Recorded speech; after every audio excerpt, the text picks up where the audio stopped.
Good morning and welcome to members of the board.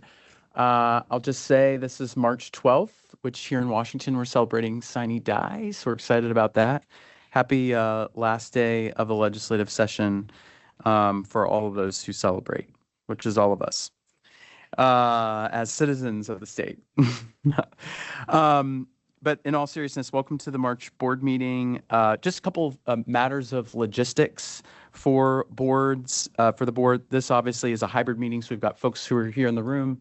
We've got some folks who are virtual and joining us on Teams. The opening slide that Dina will show has the information on how attendees, if you are joining in the virtual environment for accessibility, can turn on closed captioning subtitles. The process for that, because we've been standard on Zoom for some time period, is a little bit different, but that has those details on that opening slide that you'll see there. Couple of things. For folks that are in the room, it is really important for you to turn on your microphones. Travis, you will learn this as a new member of the board, but to turn and make sure that your light is green. That is the only way, or that's helpful way, that the folks who are joining us virtually can pick up the audio recording. Also, just want to note that public meeting attendees who are not members of the board, there will be a period for public comment period, and you will have the opportunity to open up your audio. We'll have a portion of that on the particular agenda at the approximate time of that will be around the, what time hour? I always like to say around the noon time period hour is the period for public comment.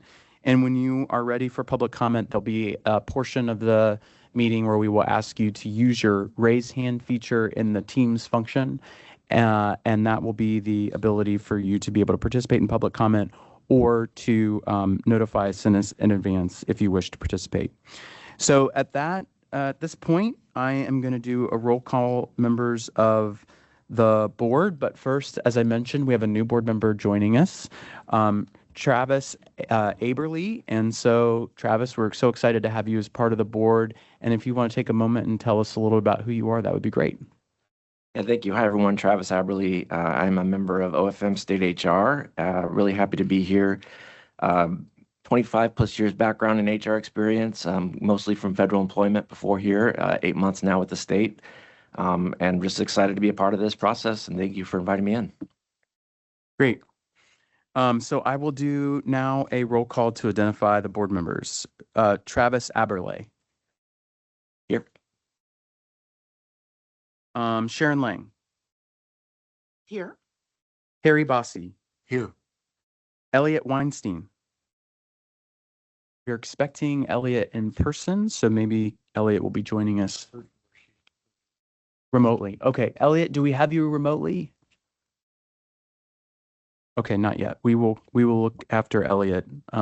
We are expecting her. Kurt Spiegel. Present. Thanks, Kurt. Good to see you. Tom MacRobert. Tom MacRobert. Is that him? Is it? Looks like he's trying. Yeah. It's like he's late. Light is on. Okay, well, it seems he's present. Tom will assume that you are virtually present. And then also Michael Tunick from the AG's office. Thank you for being here. Good morning. And Ryan Moran, the director of the Healthcare Authority. Good to see all of you. So we have no resolutions that are scheduled for today's meeting. And again, as I mentioned, the public for general comments will do that around the noontime period, and we'll begin the designation of that at that time. And with that, I will turn it over to Dave to walk us through an overview of today's agenda. Welcome, Dave. Good morning, Chair Moran, members of the board. Today, we will have you approve some minutes. Just as a reminder, we try not to have you take any votes at the retreat. So we have the final minutes from the last board season for your review today as well. And Tom, I do think we have your audio working now. So thank you for confirming that. Appreciate that. After the minutes, we'll have session still has what, like 16 hour, or I don't know, it has a half day or so to go, but we pretty much know how things are going to end. So Cade and Tanya will do their summary of the legislative bills, as well as the supplemental budget, conference budget that was released yesterday and still needs final action by the legislature today. We will have an update on our rulemaking process. We always have someone who comes and talks through at a very high level, the types of things that will go on in our annual rulemaking. We do not have any policy resolutions on eligibility and enrollment, though, for you to consider. But we're still doing the briefing on our annual rulemaking process. Then, stemming from the conversation that happened at the retreat with the various medical directors and DOH, we thought that Dr. Schultz here talking about vaccines and vaccine coverage and what is and isn't, what has and hasn't changed, would be really an important presentation. So Heather will join us. And then after a break, we will have a discussion about some aspects of that our Medicare population is experiencing and some of the programs that the federal government is working on. And then we will move into an update on our collective bargaining agreement implementation of the FSA benefit. Again, this is a benefit that the board doesn't have statutory authority over, but it is part of the suite of benefits. And so we like to keep you informed on how things are going, even on the parts of the portfolio that you don't have express authority over.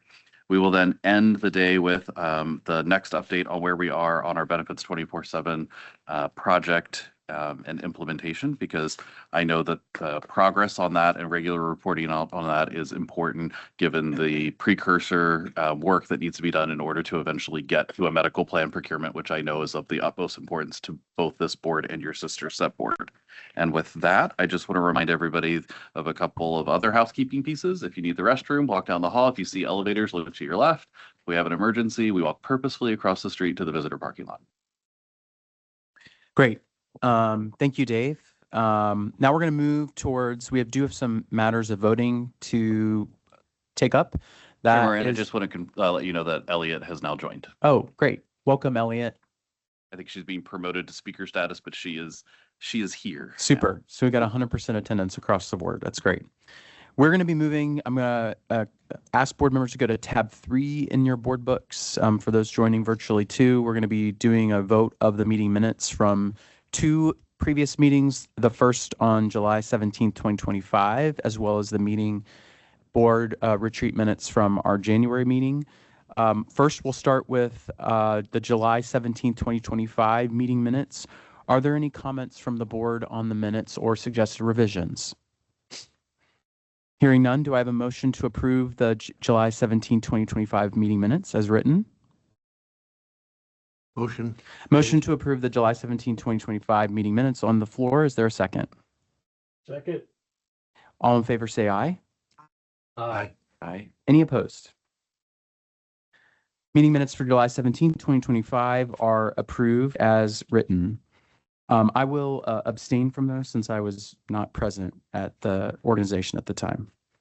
The next vote is on the January 29th, 2026 retreat meeting minutes. Are there any comments from the board on those retreat meeting minutes? Hearing none, do I have a motion to approve the minutes as written? Motion to approve. Motion on the floor for the January 29th, 2026 retreat meeting minutes to be approved. Is there a second? Second. All in favor say aye. Aye. Any opposed?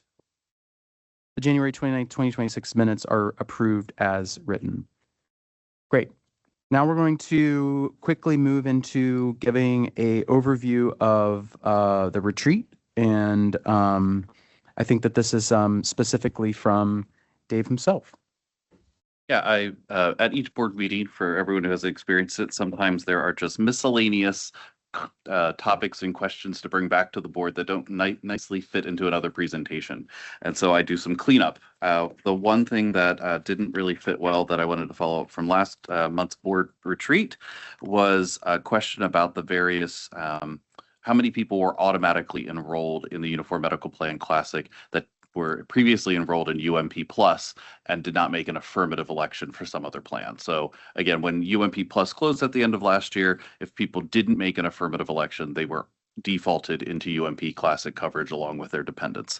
And so there were about 14,200 subscribers who who had been in UMP Plus from the PEB population, and we had about 9,500 of them. So about 2/3 of the UMP Plus enrolled population did not make an affirmative election and had to be automatically enrolled into UMP Classic.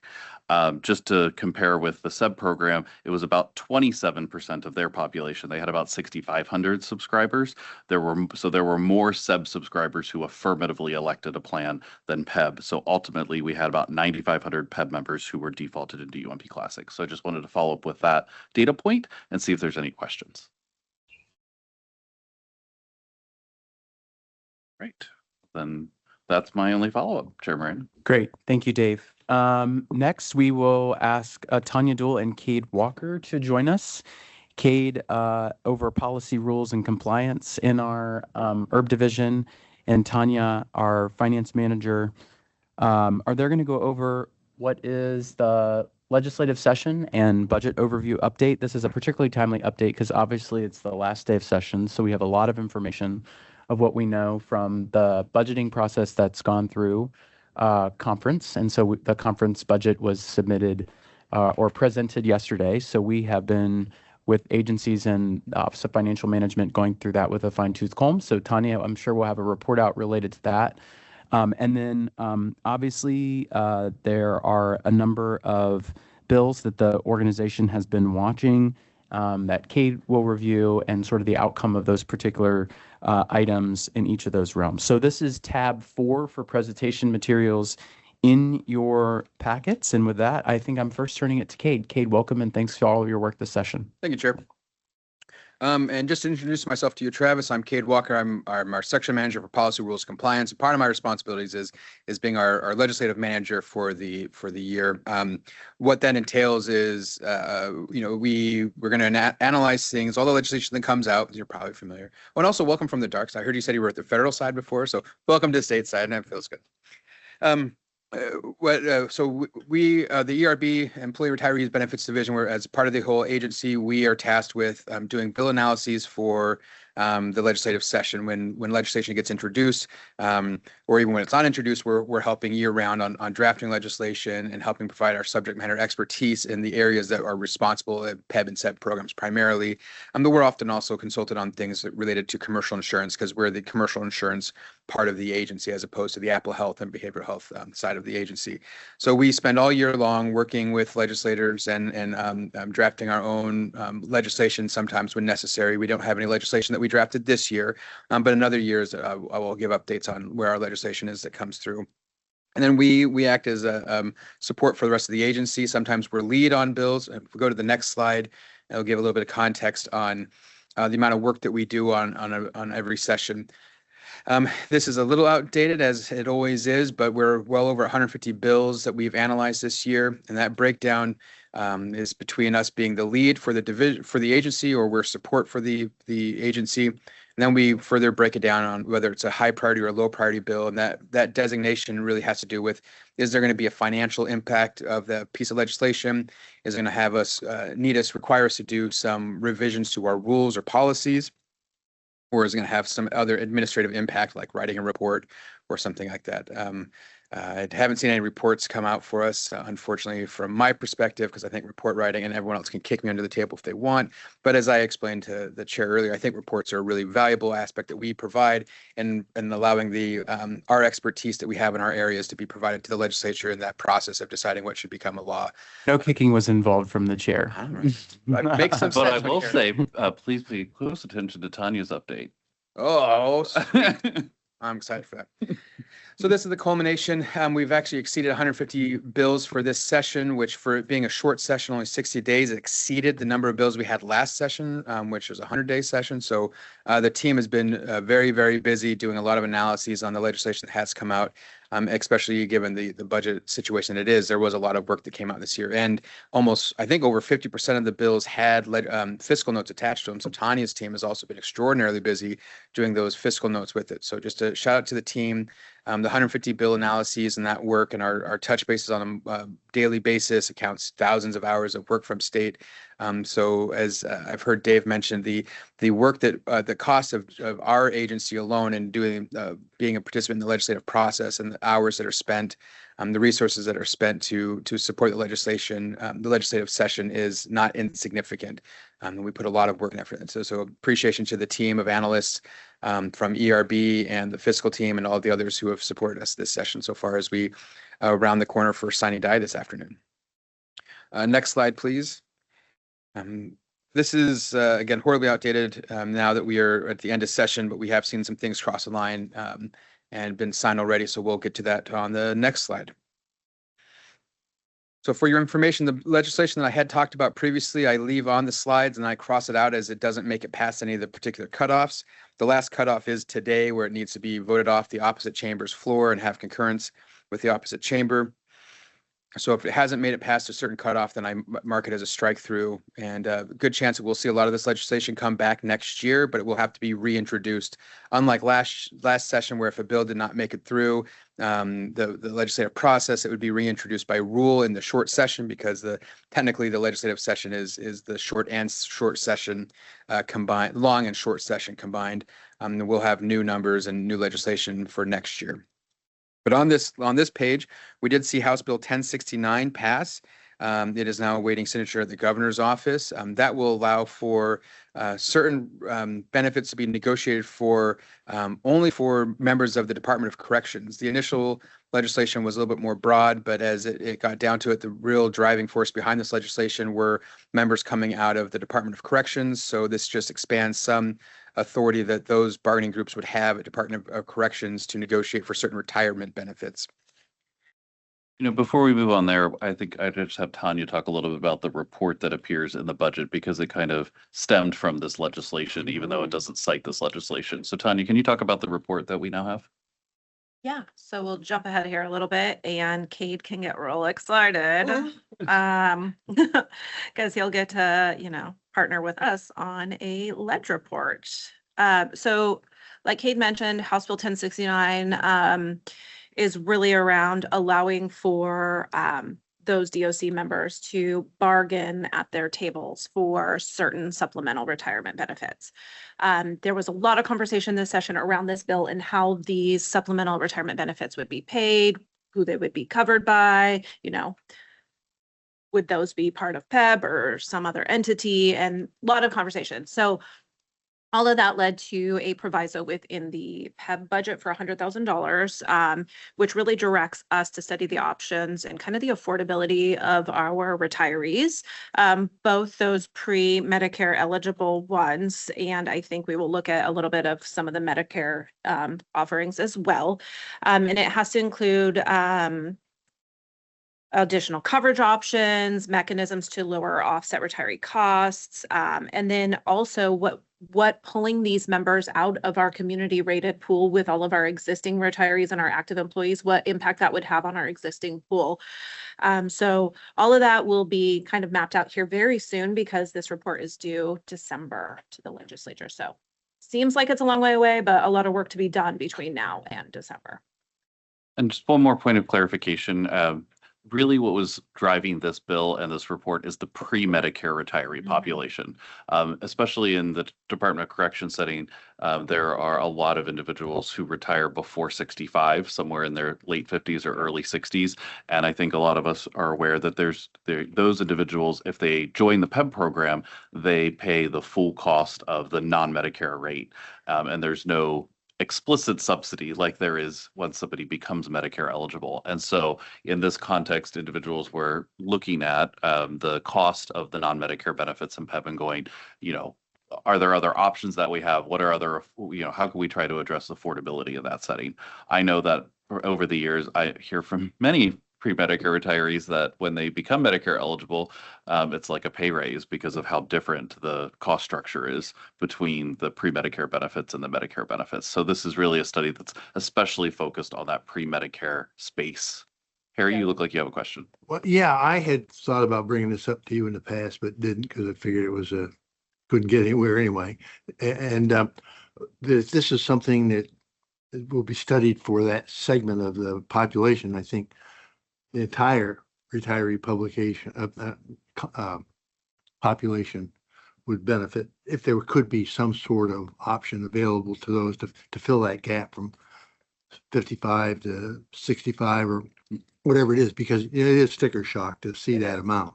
It's like $900 for UMP Classic for that. Yeah, exactly. For a So, single subscriber. One person. good for the goose, good for the gander, that kind of saying is what I'm thinking is, if it works for this group, couldn't it be? I think potentially- Carrie, like all of those comments have been some of the comments we have been having too. So I think as part of our analysis, it's really about 1069 and that group of DOC employees, but we are gonna, I think, look at all of it when we do a report. It's not just gonna be one segment of the population. I think we will do, slices of the population. So- Yeah, and House Bill 1069 started off as a very broad population and got narrowed to DOC. And while that may have been the precursor to this report, the report isn't focused only on DOC employees. Yeah. Tom, I see you have a question on this point. You're on mute if you need to come off mute. Okay, now can you hear me? We Yes. can hear you. All right. So this has been a question. There are a lot of people that are on plan, or in the case of teachers, TERS 3, TERS 2, that want to retire at 59 and a half. By that time, they have had, for some of them, they've had 35 years of teaching, and they take that same hit that Harry was talking about. And I'm wondering if they are able to, the Department of Corrections, if they are able to negotiate new or different rates for their members. Is that something that could be expanded? Is that something that could be looked at down the line? Because I know there are a lot of teachers that are in that active teachers that are in that category that, as you said, Dave, they really experience sticker shock.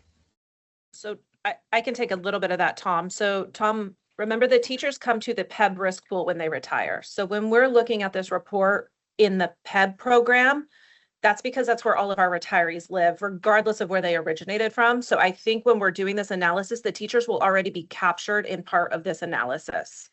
But I appreciate what Tom is saying, Yeah. and correct me if I'm wrong, Tom, is that you're asking if they can bargain for it. This legislation allows for active employees to be bargaining for retiree benefits. And so teachers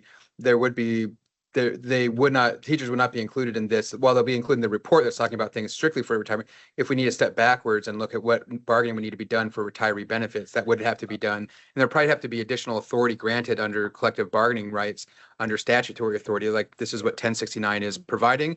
And it's very narrow to allowing active employees in the Department of Corrections to be negotiating for these specific retiree benefits. The same would have to be done for the employees in the K-12 system to allow them to be able to bargain for the same thing, because this legislation under 1069 is very narrowly tailored just to employees of Department of Correction, or employees represented within the Department of Corrections. And so something similar would have to be drafted to allow those employees, active employees in the K-12 system, to negotiate for these additional supplemental retiree benefits, even though our report will capture them as actual retirees. It's something we'll probably have to include in that report. I think there's still a lot for us, as we just saw this language yesterday for the first time, Tom. I think there's a lot for us to kind of map out and figure out what will be, in the scope of this report. But again, I think we would cover sorts of like eligibility, limitations as far as like, changes that would need to be made by the legislature, things that would have to happen at the bargaining table. So I think we'll probably have to bring this back when we have more information, but all of those things, I think, Tom, will be kind of considered when we're drafting this report. And then just pulling back up to the 50,000 foot level, Tom and Harry, your theme is affordability for non-Medicare retiree. One of the challenges when somebody's deciding when and if and how they can retire really is how they can afford healthcare until they reach Medicare. So this is a prime topic for us to study at a macro level for all of the non-Medicare retirees or future non-Medicare retirees that we serve. Yeah, and I think one of the things that the study outlines as prescriptive to do is to look at some of those options related to affordability, right? So there could be different levers, right, that we at the state think about. And I think that that's a healthy dialogue and a healthy conversation, one that we invite, because I think that there is options, and we should be considering everything and making informed decisions about what this would look like in the future. So we're pleased to sort of offer sort of that wide range as the final report gets culminated. Cool. Yay for Back to report. Cade. I'm already starting to write that report outlining it in my head, so that's exciting. And it does, I mean, and it does, the paramount aspect of it is affordability. And it's improving affordability. So that will be obviously be the focus of that report when it gets ready. All right, try and shift my excitement gears to less exciting. Next slide, please. We have, while it's listed here, it's still moving. It's been sitting on the floor. This is Senate Bill 6210 regarding health plan certification process, largely within the scope of the health benefit exchange. While it's still active, it's not likely to be passing this session. So it's just there because technically it hasn't been done, but everything we're hearing is it's not going to be moving forward this session. Next slide, please. Senate Bill 2242 has made its way through the process of a bill becoming law, and it's actually already been signed by the governor. This was governor request legislation after all. This is legislation that codifies the work that's been, or codifies the authority for the work that's been done by the interstate cooperation between California, Oregon, Hawaii, and Washington as it pertains to the recommendations and for vaccination schedules and the use of vaccines in response to the federal government's ever-shifting sands as it pertains to vaccines and other recommendations. We have Senate Bill 6183 concerning coverage for HIV antiviral drugs. It has passed the legislative process as it's now sitting on the governor's desk for signature. Next slide, please. And we have Senate Bill 5981. This is helping preserve the access for group purchasers to have the ability to utilize the 340B program and not lose access to that federal program that helps with the price of pharmaceuticals. This has passed the legislature and is now awaiting signature from the governor. And 5395, I don't have a note here if it's passed or not. It has passed, all right. So that further tweaking the requirements as it pertains to prior authorization for members and helping to ensure there's some greater transparency and other requirements that hopefully help ease some of the burden that the prior authorization process can have on members. And with that, those are the pieces of legislation that we've been tracking within our division and the agency as it pertains to our two programs. I've left the appendix of legislation that didn't pass. Nothing else aside from 1069 was brought forward. I just want to again give an appreciation to all of our team for all the work they've done for it. And with that, I think I will be back to present just one final wrap up at the next board meeting, just to say, well, here's where everything, if nothing has changed or other signatures, there maybe little minor things change here or there, but the majority of it will be pretty much very quick. So with that, take any questions. Questions for Cade? Happy signing day, everyone. Thank you, Cade, and your team for your expert advice, counsel, and leadership. We really appreciate it. Tanya, budget. Right. Good morning, everybody. Thanks, Chair. Going to walk through, you get a little bit of a BOGO presentation today. So we intended to talk about the House and Senate versions, but yesterday we got a conference budget. So we'll kind of talk about both of those at the same time here. So the next slide is just a little bit of a timeline, just acknowledging here we're at the end of session, and most things that are either legislation or funding changes happen usually on that fiscal year, so July 1st, unless otherwise stated. But most of what we're going to talk through is for either plan year 27 or starting July 1st. So on the next slide, you will remember back to me talking about the governor's proposed budget, which had included funding for our benefits 24/7 enrollment file functionality. Originally, this decision package was requested by the agency for a fully insured procurement. As we got a little further along and had conversations with OFM and the governor's office, it was really determined that the resources we had requested for the fully insured procurement that were targeted for the stabilization of the IT systems to launch a fully insured procurement, really the intent was kind of shifted to focus on those IT resources prior to a procurement. We talked about this being funded in the governor's budget, and then we saw it was in both the House and the Senate. And while we assumed it would be in the conference budget, since usually they don't really argue about where they're similar, this was in the final conference budget. So each program, so PEB and SEB, each received $1.8 million, so 3.6 total per year for the next 3 fiscal years to really start, building on our IT stabilization. I believe Jean and or Travis will be up here in a little bit to talk about some of that work. So we're really excited about this, especially given, the climate of the budget right now. Next slide was just to give an update on the funding rates, and Travis, just for a little bit of education here. So each agency pays what we call a funding rate on behalf of every benefits eligible employee per month. And it's one amount regardless of how that employee elects for their benefits. If they waive their medical or if they enroll 12 dependents, the employer pays the same funding rate regardless. That amount is recommended by HCA based on our underlying modeling. We look at claims and trends, unit cost utilization. We look at what's happening in the pharmacy pipeline, how enrollment's changing, and we trend all of that forward, present that to both OFM for the governor's budget as well as the legislature for their respective budgets. And then they can kind of tweak those numbers based on how they see fit. So really the ledge takes the risk on our funding rate. In both situations, well, you'll see different numbers here. They took our underlying recommendations in both cases, which is really great also. In periods where times have been really hard in the budget, they have taken a more conservative approach and put a little bit more risk on the program. In both the House and the Senate, they took our recommended amounts, which was also really great. The difference you'll see between the Senate and the House of the $4 for fiscal year 27 was around their different recommendations for the Medicare explicit subsidy.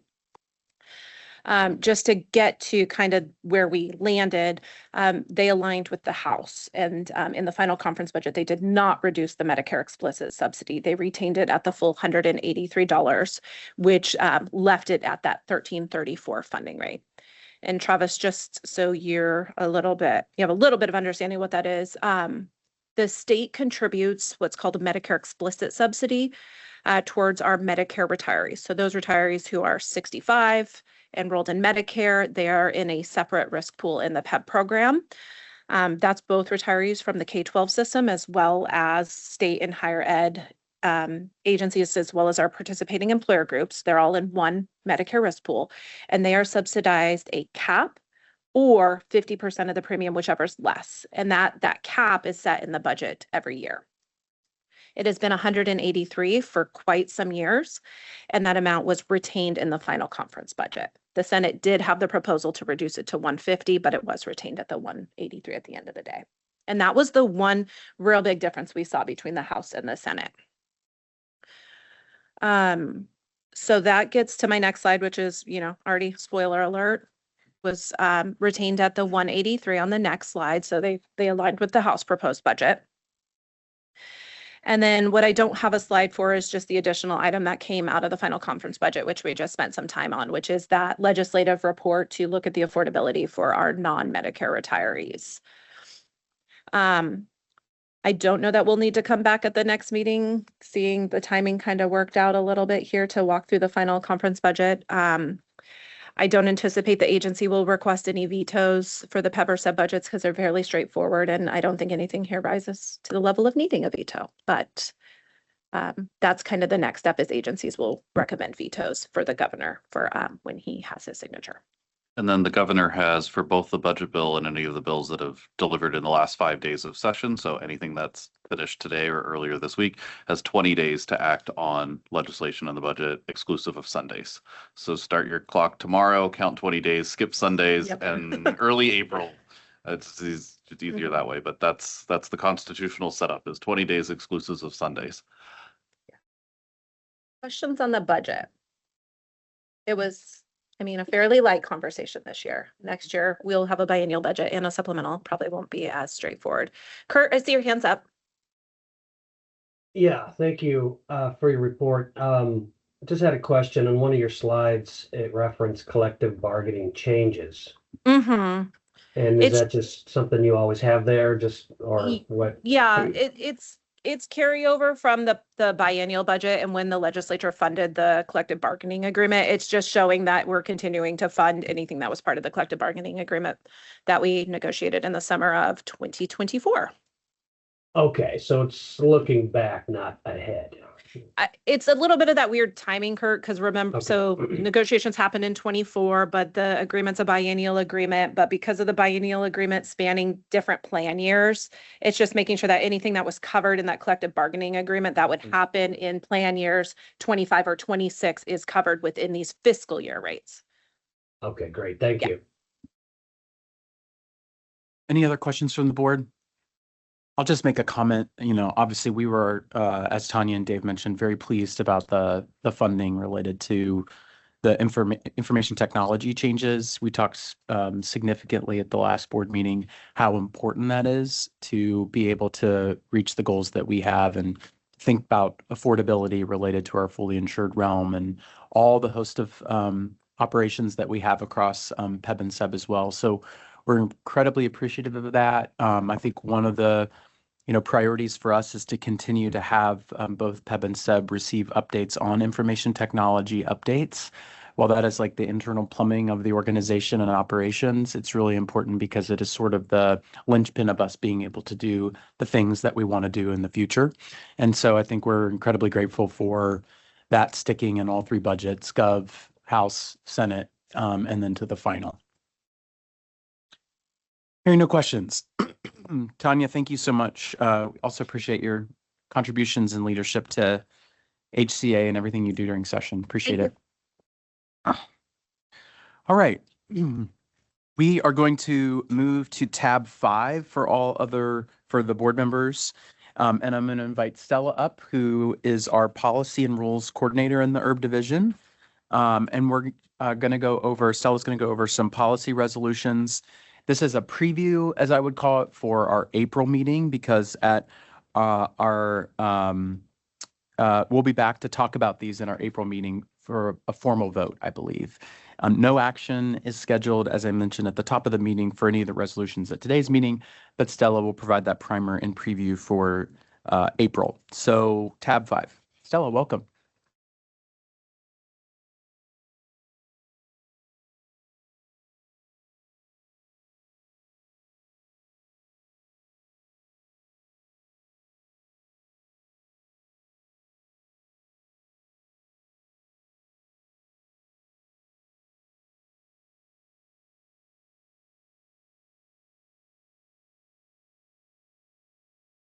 And these first two slides are really just reminding you where your authority stems from for the actions that you're able to take. That's one of the other reasons we include them.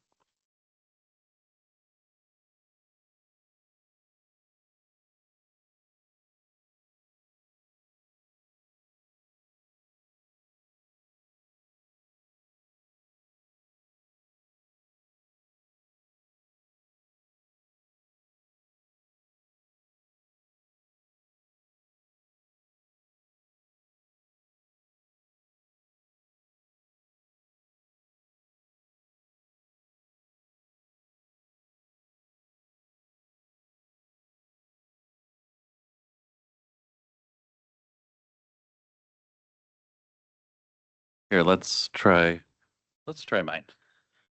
We Thank know you. mine. We know mine's working. Okay, appreciate it. Yeah. Yes. I thought it was my voice not projecting well, but the mic sure helps. Thank you. So I'm going to start with the top of the slide. So here are the 4 proposed policy resolutions. The purpose of introducing these proposed policy resolutions today is to refine our deferral policies after the implementation of UMP Classic Medicare with Part D coverage. We have 2 new proposed policy resolutions. One is related to temporary absence from the United States that exceeds the permitted time allowed. And the other proposed policy resolutions is related to automatic deferral when the retiree or subscriber must be disenrolled from the plan due to federal law. And we have 2 proposed policy resolutions amending existing deferral policies that address enrollment requirements.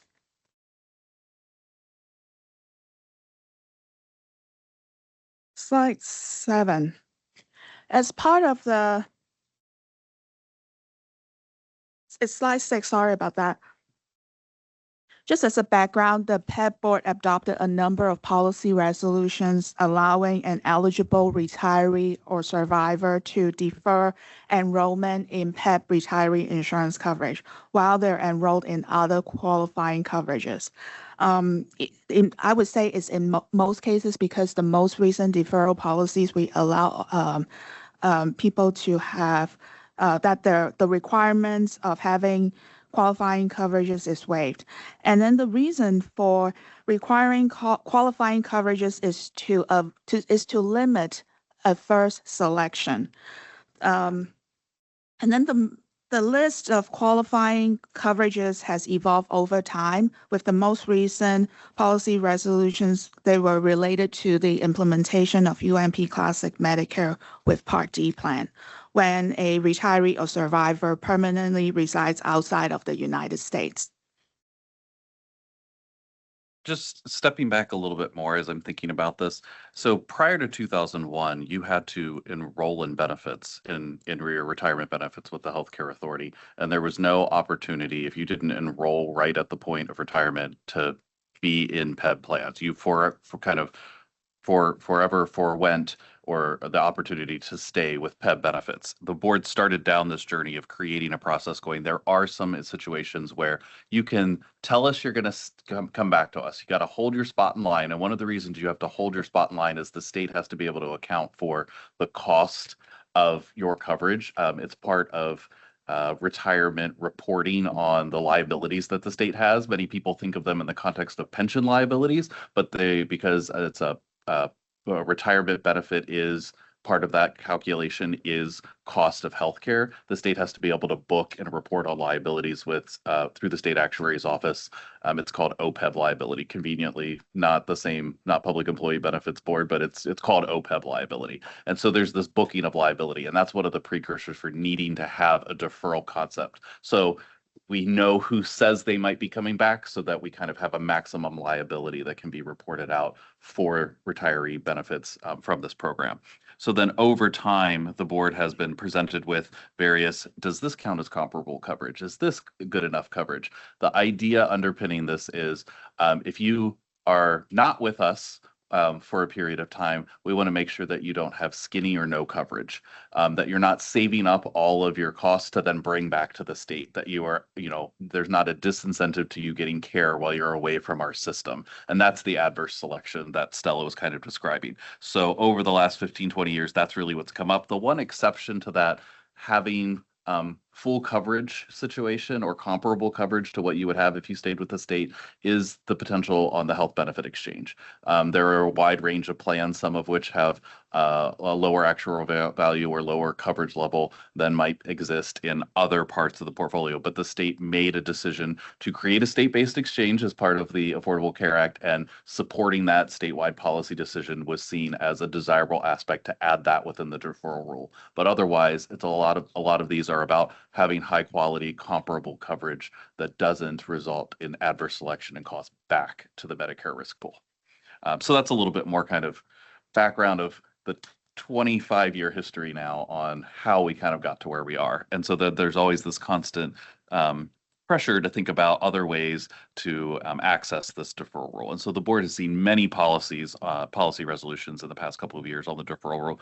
Are there instances where you do or don't have to have the actual form that was submitted, or are there ways that we can auto defer you based on what we see in our systems?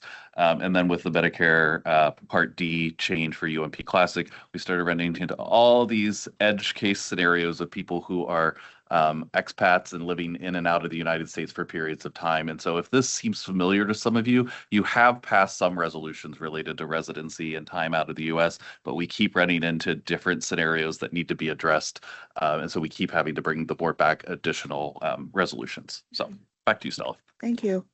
So can we go to slide 7?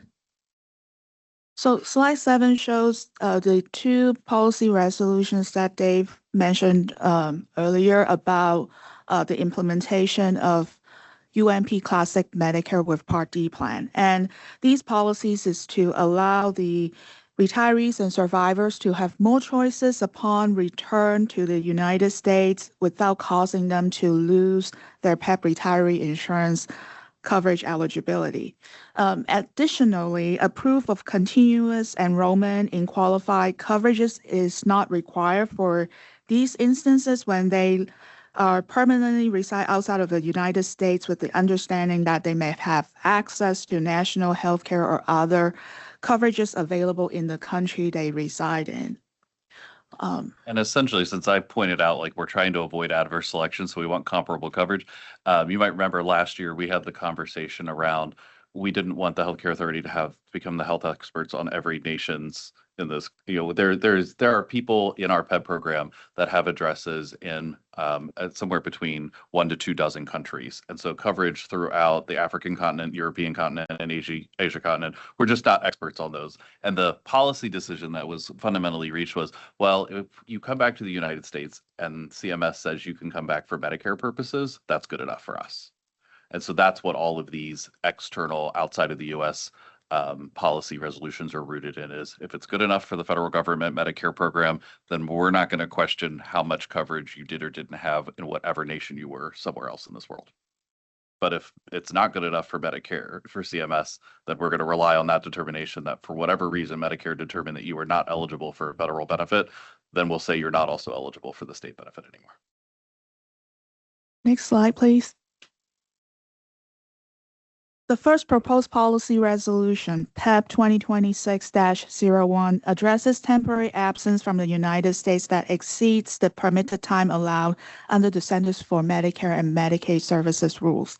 For Medicare Advantage with prescription drug plan, an enrollee can be temporarily out of the plan service area for up to 6 months. And for UMP Classic Medicare with Part D coverage, an enrollee can be temporarily absent outside of the United States for up to 12 months. We are recommending this policy resolutions be retroactive 1/1/2026 to align with UMP Classic Medicare with Part D implementation date, as this is the earliest date when someone could have been disenrolled from the plan. And the resolution reads, effective January 1st, 2026, a retiree or survivor who is enrolled in Medicare may defer enrollment in PEB retiree insurance coverage when they have a temporary absence from the United States that exceeds the permitted time allowed under the federal regulations and guidance of the Centers for Medicare and Medicaid Services, CMS. Evidence of continuous enrollment in qualified coverage is not required while a retiree or survivor enrolled in Medicare has a temporary absence from the United States that exceeds the permitted time allowed. A retiree or survivor enrolled in Medicare who defers enrollment while they have a temporary absence from the United States will have the opportunity to enroll in a PEB health plan when they return to the United States by submitting the required forms, proof of enrollment in Medicare Parts A and B, proof of permanent residence, and proof of currently residing in the United States within the HCA required enrollment timeframe. Any questions before I proceed to the next one? Sorry, this is long, but it's important for us to implement this resolution. So the second proposed policy resolution addresses automatic deferral when the Medicare Advantage with prescription drug, or Medicare Part D plan disenrollment is required by law, either due to permanently residing outside of the United States or due to a temporary absence from the United States that exceeds the permitted time allowed based on CMS rules. Because there is no other PEB plan options available outside of the United States, we recommend this automatic deferral policy so that these retirees or survivors have the right to enroll to PEB retiree insurance coverage when they move back to the United States permanently. And it reads, effective January 1st, 2026, when a retiree or a survivor must be disenrolled by a Medicare Advantage plan, Medicare Advantage prescription drug plan or Medicare Part D plan as required by federal law due to permanently residing outside of the United States or due to a temporary absence from the United States that exceeds the permitted time allowed under the federal regulations and guidance of the Centers for Medicare and Medicaid Services, CMS, PEB retiree insurance coverage will be automatically deferred. The subscriber will be exempt from the deferral requirement. Evidence of continuous enrollment in qualified coverage is not required while a retiree or survivor enrolled in Medicare lives outside of the United States.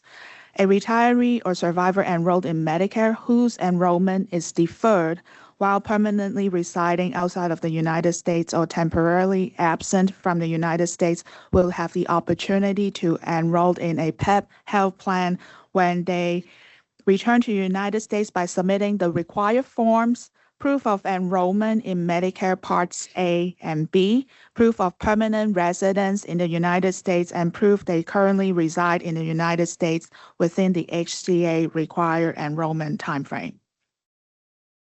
So these first two resolutions, the hallmark is they are temporary absences, but then the person says, hey, I've loved living in Portugal so much that I think I'm going to stay a bit longer, maybe forever, but I'm not willing to really commit or say that. I'm just definitely outside of the country for the time that exceeds CMS requirements. The next two are the prior resolutions that this board has passed last year that related to people who declared, I'm leaving the United States, I'm going to Portugal, I'm staying there. And so those are permanent individuals who have indicated affirmatively that they are not intending necessarily to come back to the United States. So that's really one of the distinguishing features here is we were running into scenarios where we were concerned that people weren't, for a variety of reasons, weren't able to commit to what they were doing as to where they were going to reside.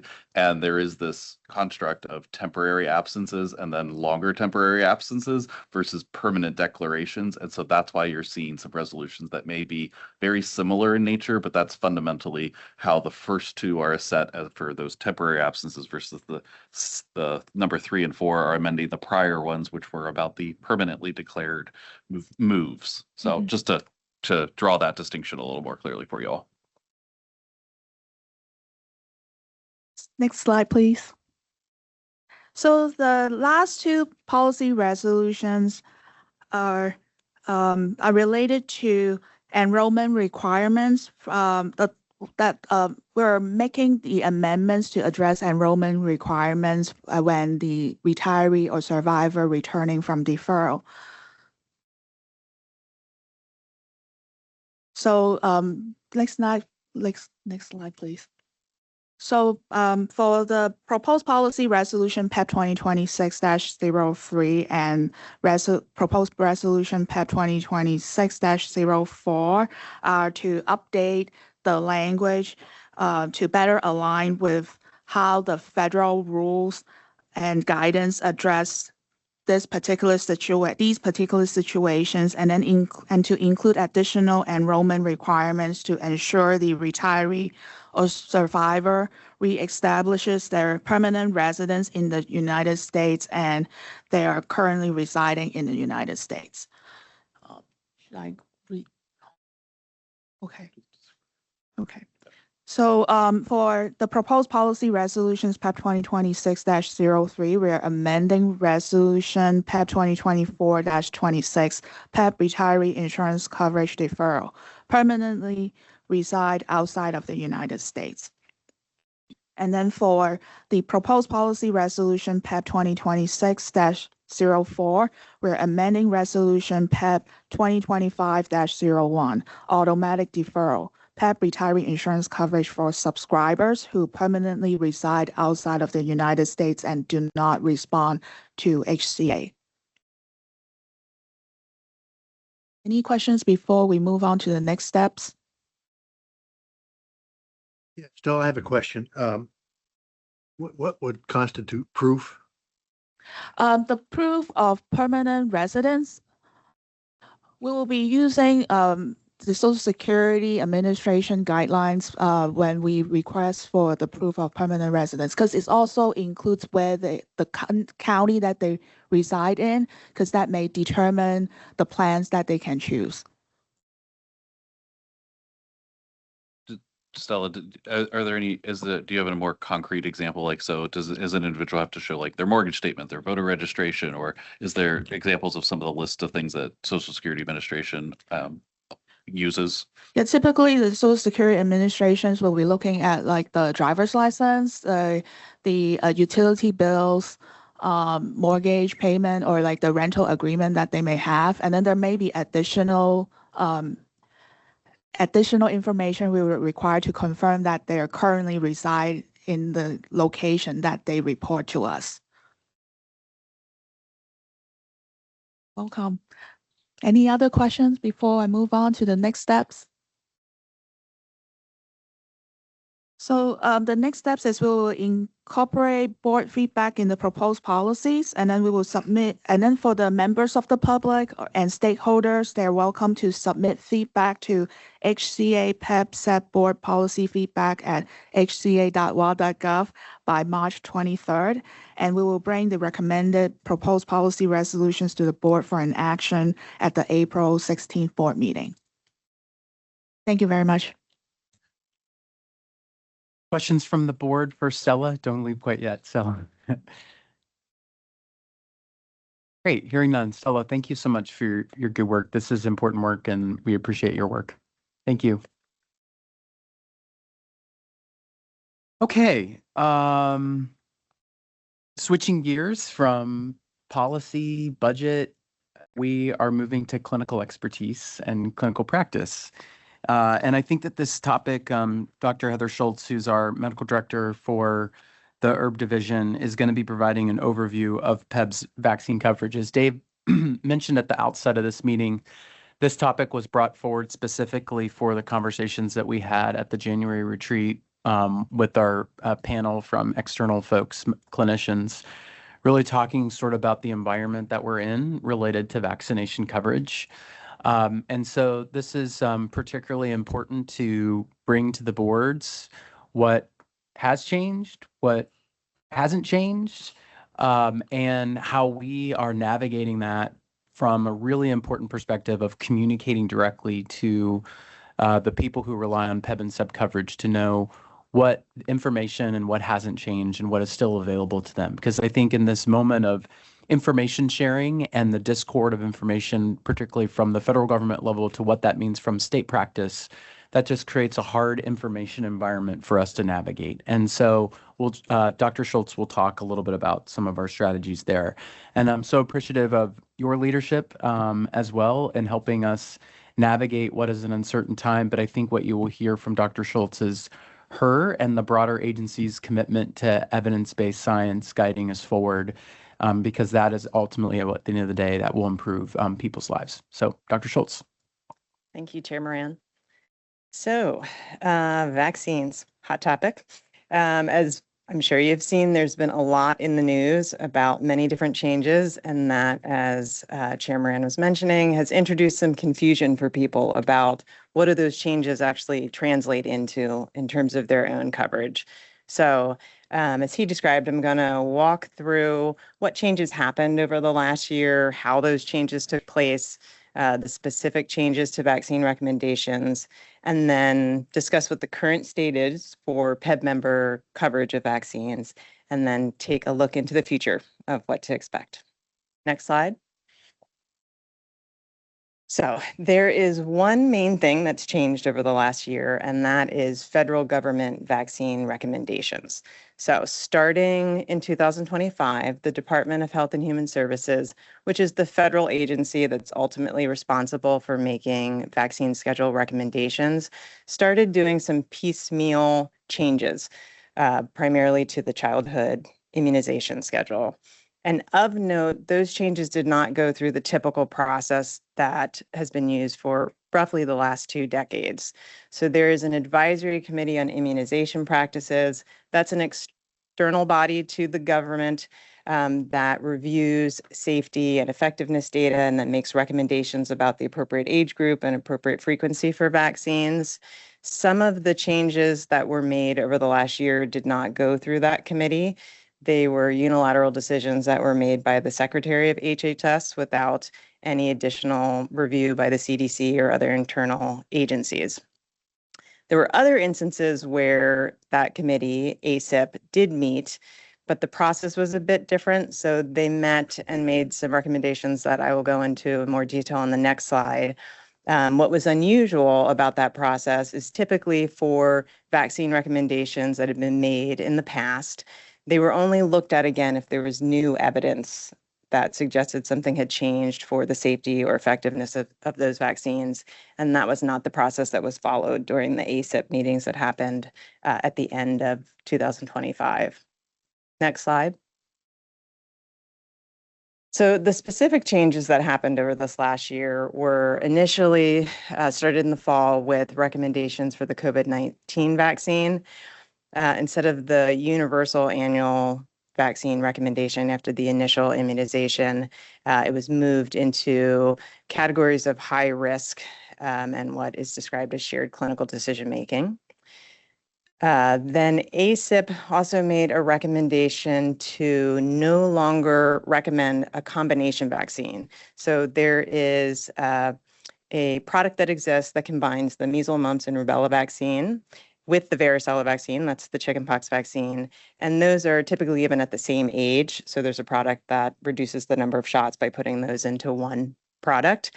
The committee did not make any changes to the recommendations around giving the MMR vaccine or the varicella vaccine, just this one particular product, again, without any new safety or effectiveness data on that product. And then they also made some changes or recommendation changes to the hepatitis B vaccine that's given to newborns toward the end of 2025, but that was folded into a much larger revision to the entire child and adolescent vaccine schedule that rolled out in January. And they didn't remove any of the vaccines off of the schedule entirely, but what they did do is they took some of those vaccines and moved them into categories where they recommended them only for certain high-risk groups, and then again brought in that language of shared clinical decision-making for some of them. And the effect of those changes were to reduce the total number of vaccines that had previously just had universal recommendations for all appropriate age groups. Next slide. Real quick, Heather, I just want to interject a little bit more about House Bill 2242, the legislation that was around preventive services and vaccines in particular, that the governor signed on Monday and had an immediate effective date. So as of Monday, the laws of the state of Washington changed. And one of the changes was central to what Heather is describing about these concerns about the differences in the ACIP process and the HHS recommendation process or the changes for the vaccine recommendations. And so what House Bill 2242 did in part was it replaced ACIP as the body that the state will kind of follow for purposes of what commercial insurers have to cover, and replace that with authority now at the Department of Health. And so Heather's going to talk a bit more about some of the other places, there are publications, but fundamentally that was one of the key changes that happened in that legislation, is the concerns around ACIP and swapping it out for a new authority at DOH. So back to you, Heather. What didn't change? Yes, so what has not changed? I like to describe that as everything else. Nothing else has changed about vaccines. So specifically, there is no new evidence around safety or effectiveness of all of the vaccines that have existed on the routine vaccine schedules. The Affordable Care Act requires coverage of preventive care, which includes many of the vaccines all of the vaccines that are on the childhood immunization schedule, as well as things like the annual respiratory vaccines that are recommended. That requirement of coverage is still in place. Importantly, the recommended vaccine schedule from the American Academy of Pediatrics has also not changed. So again, over the last 2 decades, typically the AAP's vaccine schedule and the CDC's vaccine schedule, which comes from the recommendations from ACIP, those tracked together. This is the first year where AAP vaccine schedule now is different from the federal government recommended schedule. And that is again because the AAP made note that there has been no change in any of the safety or effectiveness data that we have for those vaccines. So no changes were made to their schedule. And also important to note is that the federal government's vaccine schedule for adults didn't change other than the they introduced the risk factors for younger adults for the COVID vaccine as well. Next slide.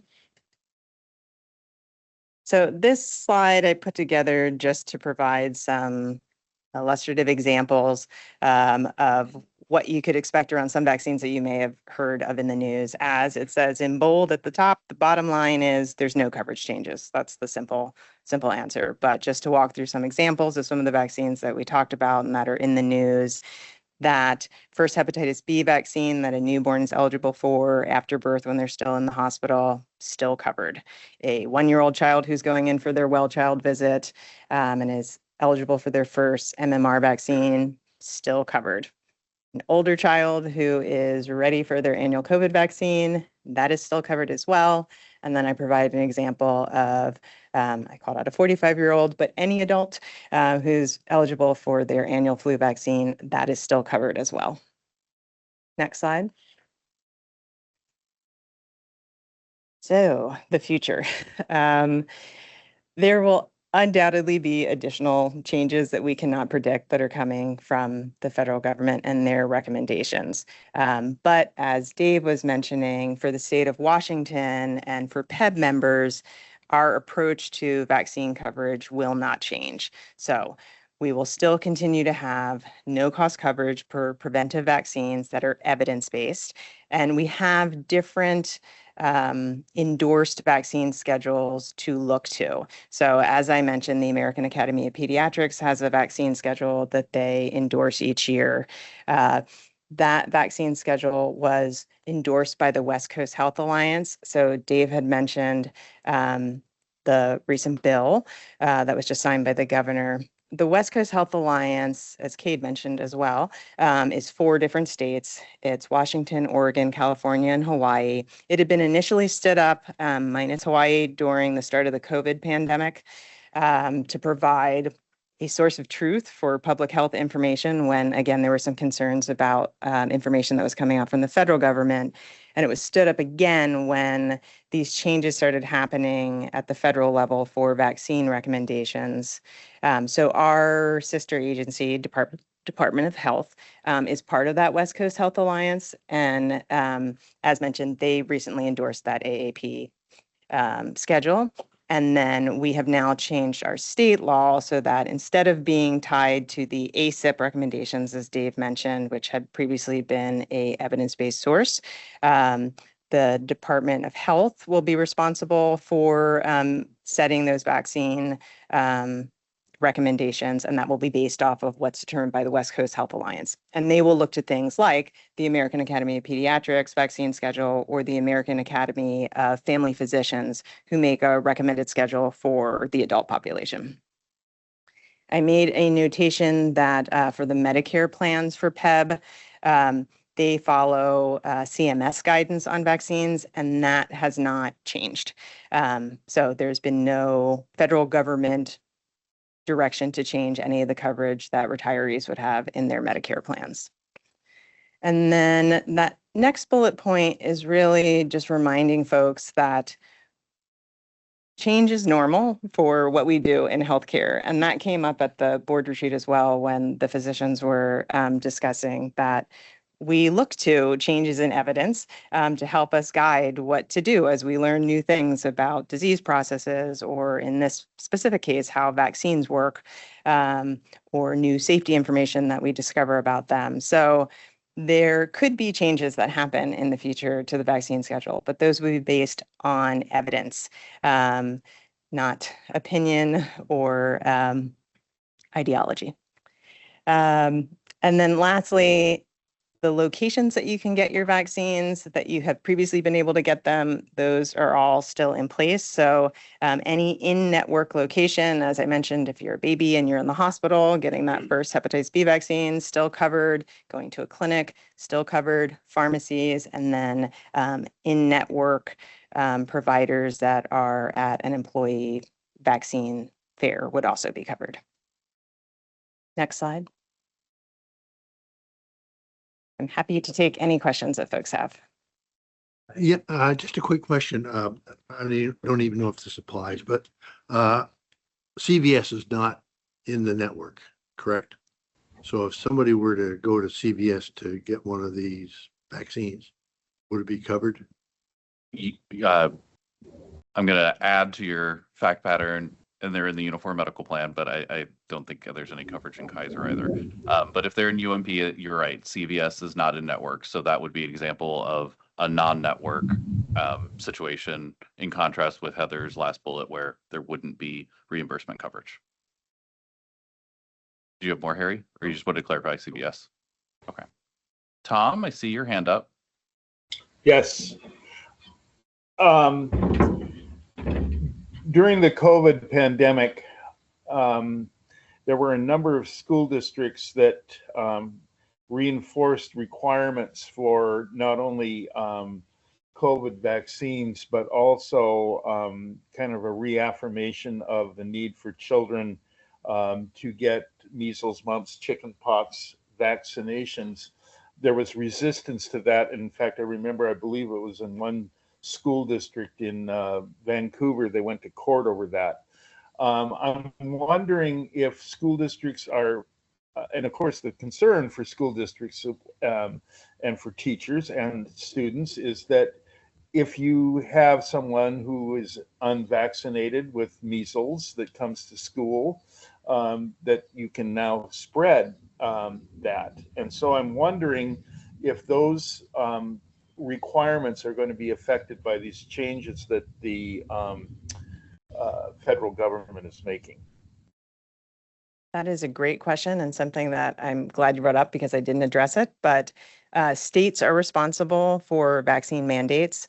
So although the federal government makes recommendations about the vaccine schedule, the authority to make requirements about, for example, like school requirements for vaccines, that has always rested with the states, and that continues.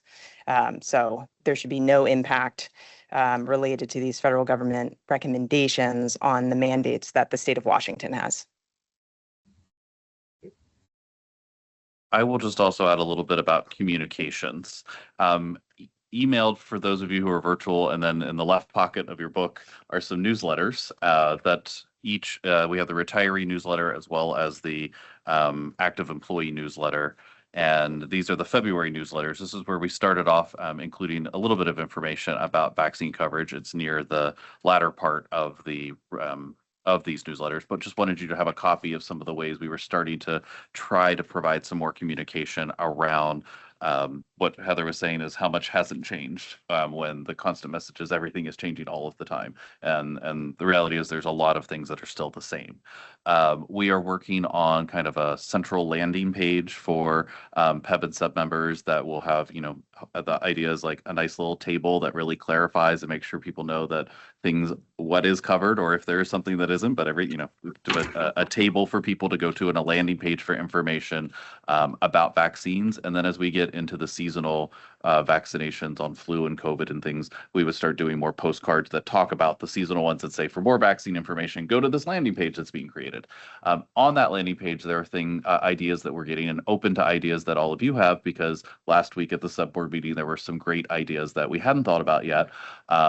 Of other interagency information that citizens might or our PEB members might be interested in having. So for example, last week, Laura Christopherson, she's one of the benefits administrators at one of the school districts, was talking about how, Tom, when somebody has a student that comes into their class and ends up being diagnosed or having a case of the measles, then the teacher or other staff that are in the room also have to provide to their employer proof of their childhood or adult vaccination on measles in order to not be temporarily removed from the classroom to be able to quarantine for spreading the disease. And so she was asking, is there a way that we could collaborate with DOH to help people understand how they can access their medical records, because a lot of people don't have their childhood vaccination books.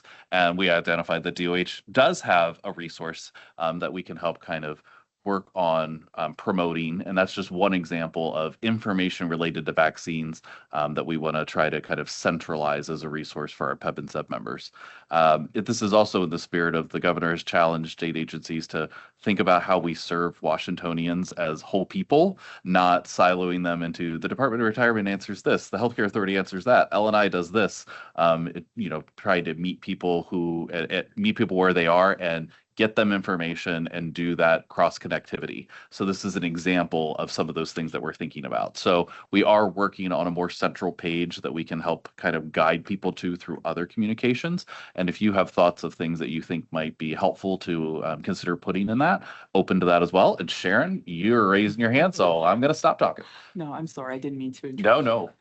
I was thinking about that in terms of the landing pages, that there may not be enough people willing to do that. I was thinking more about community events, whether it's with various health institutions, various health systems, community health centers, the university. I know at UW, if there can be that partnership to get that information out for their employees, I think the community-based type of outreach may yield different type of results. Mhm. I can certainly look into that in terms of the channels at the university, certainly some of the work that I'm doing with the health centers, how we can engage some of the leaders at those centers to really distribute and disseminate that information. But I think your idea is very clear. I mean, very correct about a more high touch within the community as Mhm. opposed to these electronic ways of communicating with people who are not comfortable and aren't using it as regularly, is what I'm saying.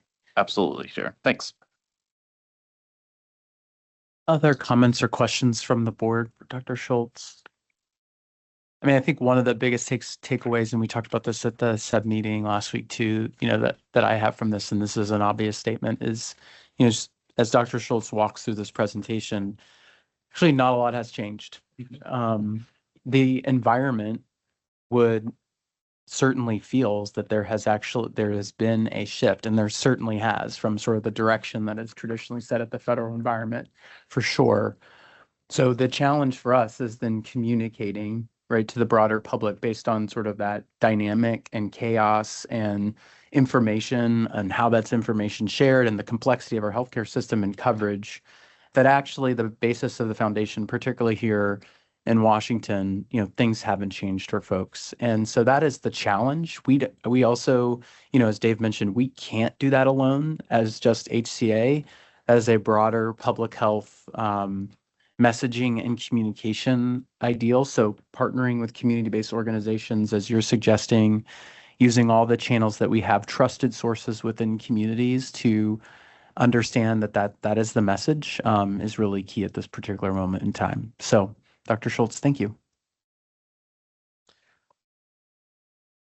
Right, we are at time we are going to take a quick break, and then we are going to come back for 3 other presentations. So I am going to put us into a break until 10:35. So it's about 15 minutes, and then we will reconvene at 10:35 on the dot. Dina will be ready for recording, and we'll be ready to go. Thanks.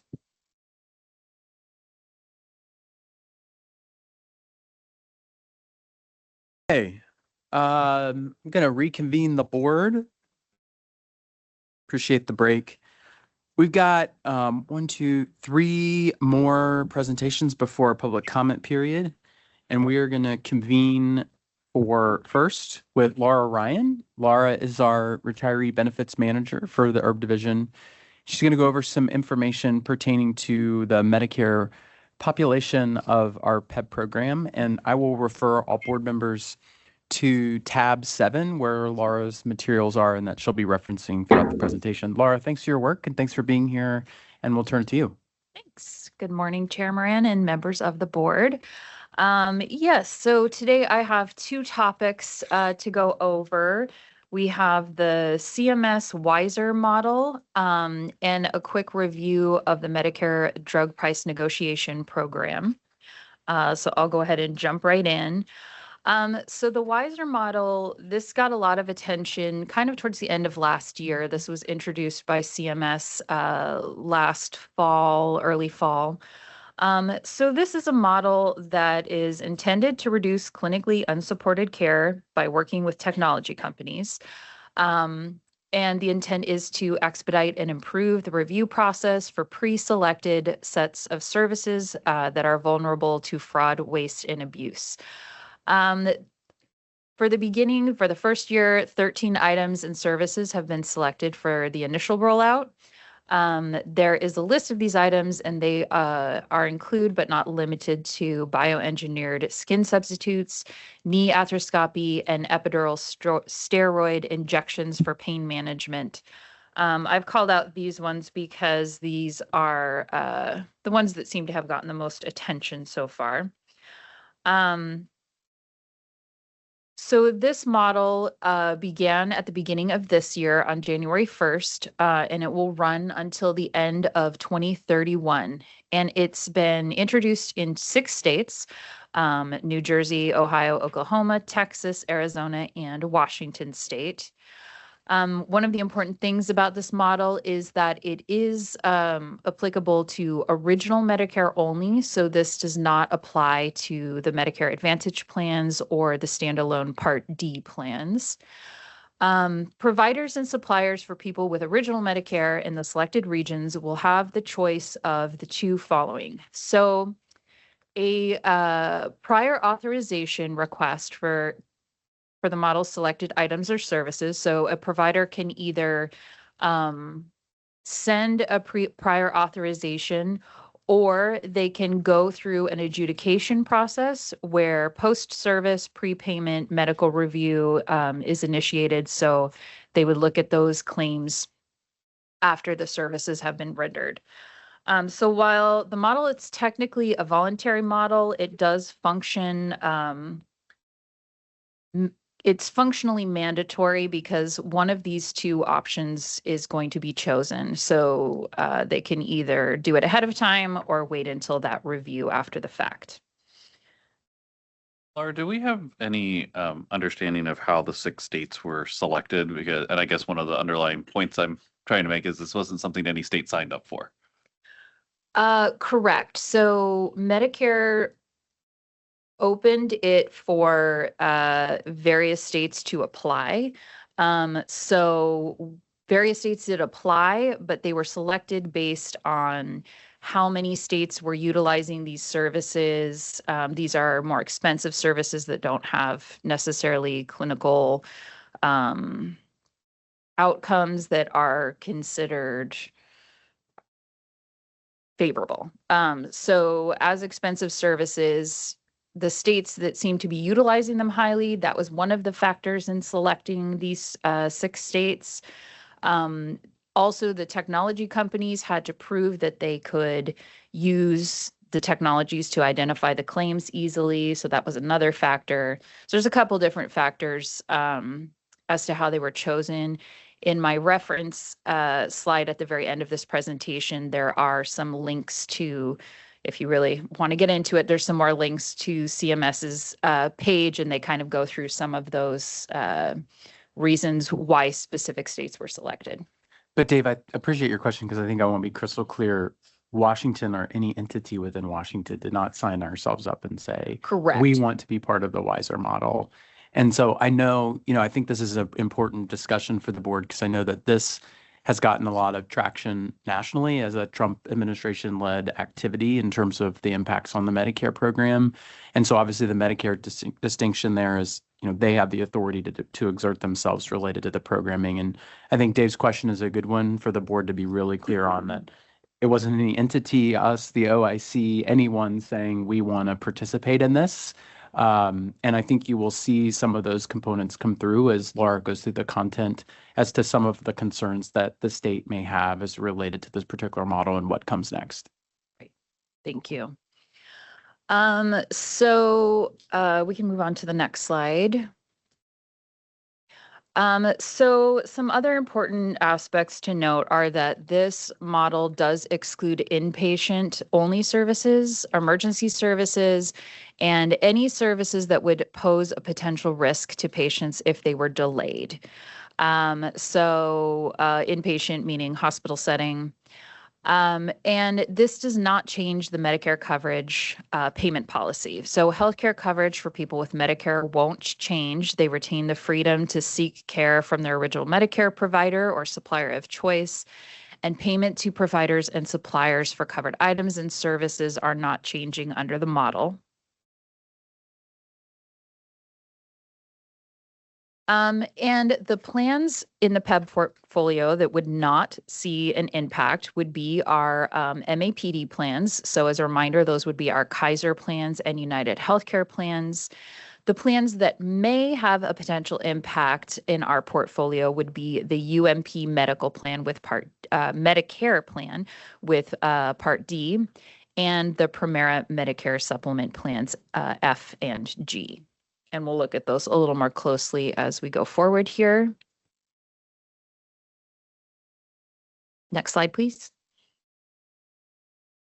So the Wiser model with the UMP plan.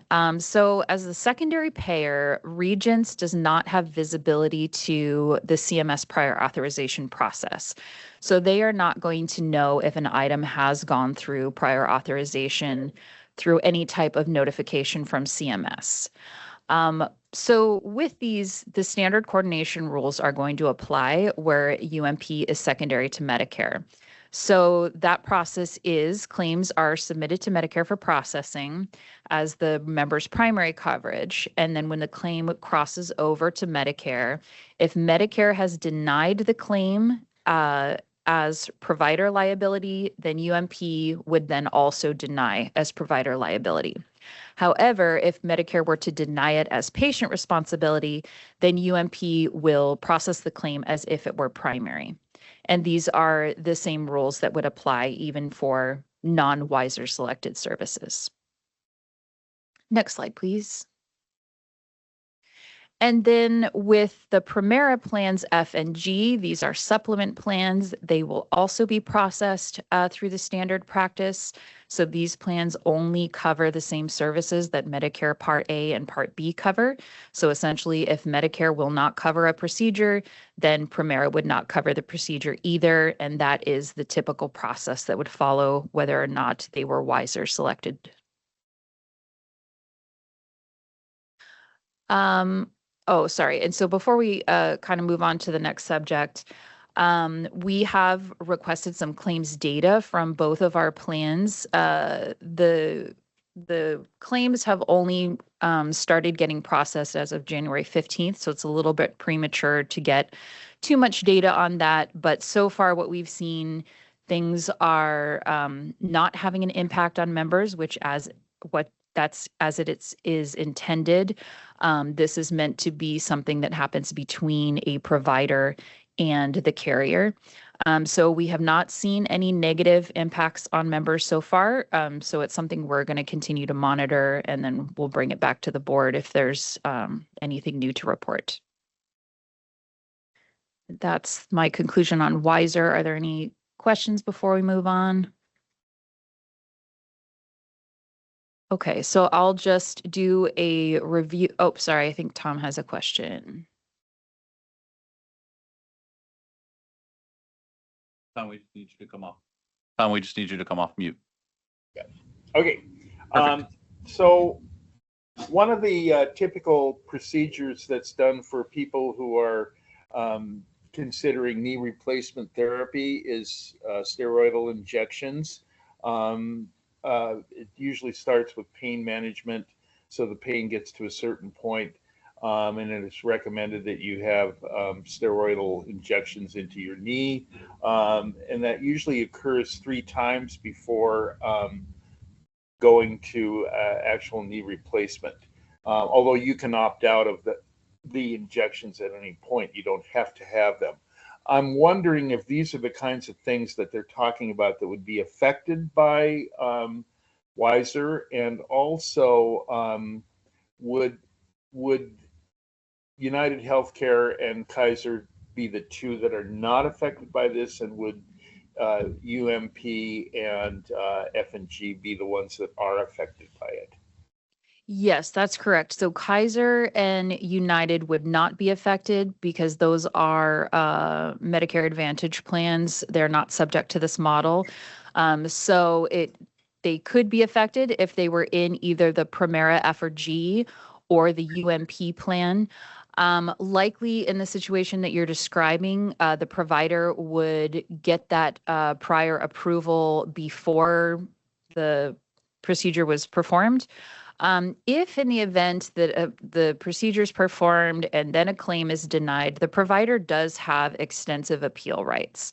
So I think it can go through, well, I don't want to quote, it's extensive appeal rights. It's at least 3 appeals.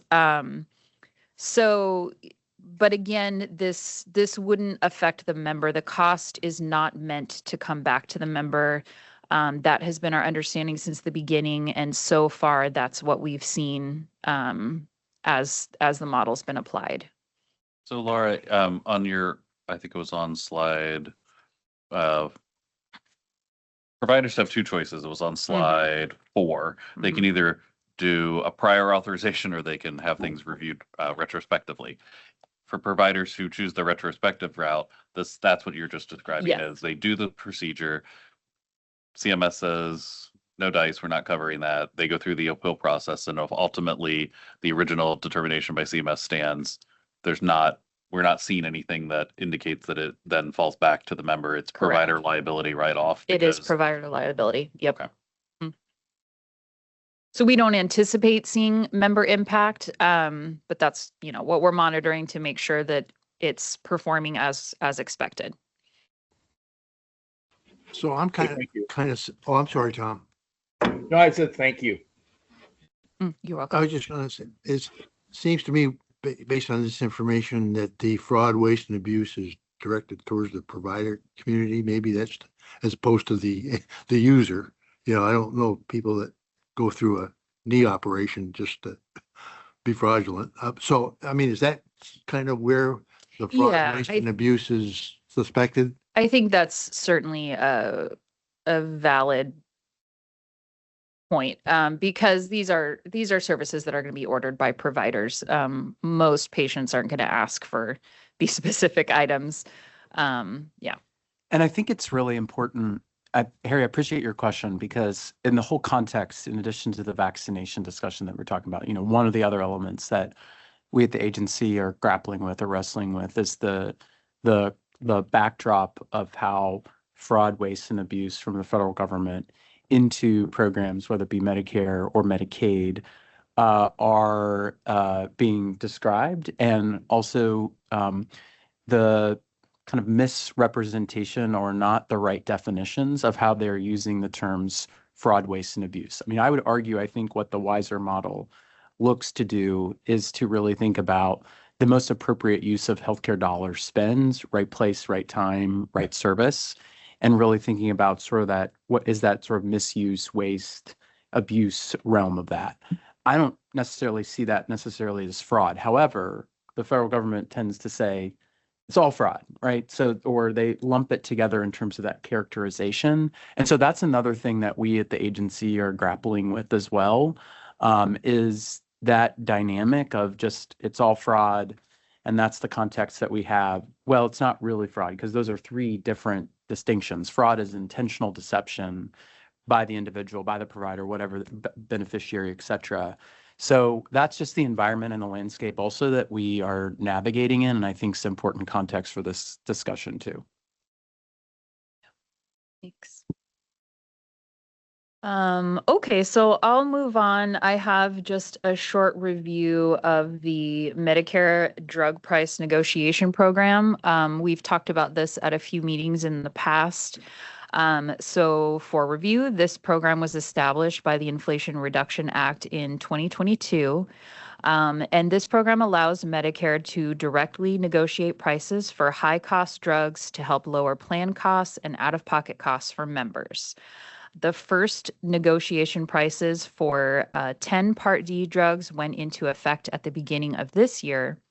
And there are 15 more Part D drugs that are set for both 2027 and 2028. So again, just reviewing this, in the next slide, you'll see a list of the drugs that went into effect for this year. And I won't read them all because I'm afraid I will butcher some of the names on these. But feel free to turn on your television and watch commercials, and you'll have jingles for at least half of these. Yep, the ones that I've seen the commercials for, I feel good on. Yep. So again, 2026 list, and then in our next slide, we have the list, the ones that are going to apply to 2027. Probably of great interest is going to be Ozempic, Wegovy on that list, and we'll have more information to come. And then finally, the 2028 list has also been set. And you can see another set of drugs here, Trulicity on there. And that is the end. Again, my last slide, which you'll also have in your books, has the links resource for everything that I've talked about today. And are there any other questions? Yes. Thank you so much for this. For the list of drugs, there's no way to get a sense as to the specific conditions that are being targeted for those drugs. I'll be really interested to see. I mean, some of them I recognize, others I do not. It would be lovely to see, okay, are they for diabetes only, for instance, or whatever. I think, Sherry, we could bring something back that talks about maybe overlaying this with some of the top drug spends in our plan, and then also describing kind of some of the disease states that are being targeted. Just specific. That's a great call out. Yep. Yeah. Tom?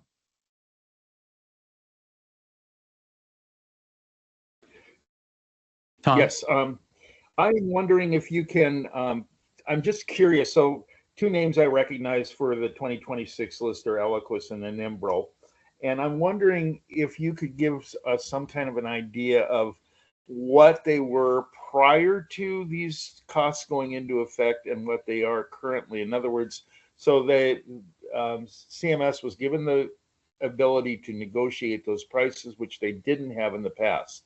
So these prices were whatever the drug companies were charging for them. Now they have a new negotiated price. And I'm curious if you can give us any sense of that. That's one question. And then I'm also curious for next year, 2027, you mentioned Ozempic and Wegovy. And supposedly the Trump administration had negotiated reductions from specifically Eli Lilly for the reduction of the cost of those. I'm wondering how that factors into CMS's ability to negotiate lower prices also. Those are great takeaways that we'll do a follow-up on, because neither of those are ones that I know I'm comfortable trying to answer at this exact moment, but written down with my red pen on follow-up questions to work on and bring back. Yeah, I think that's a great idea to see the comparison. Okay, thank you.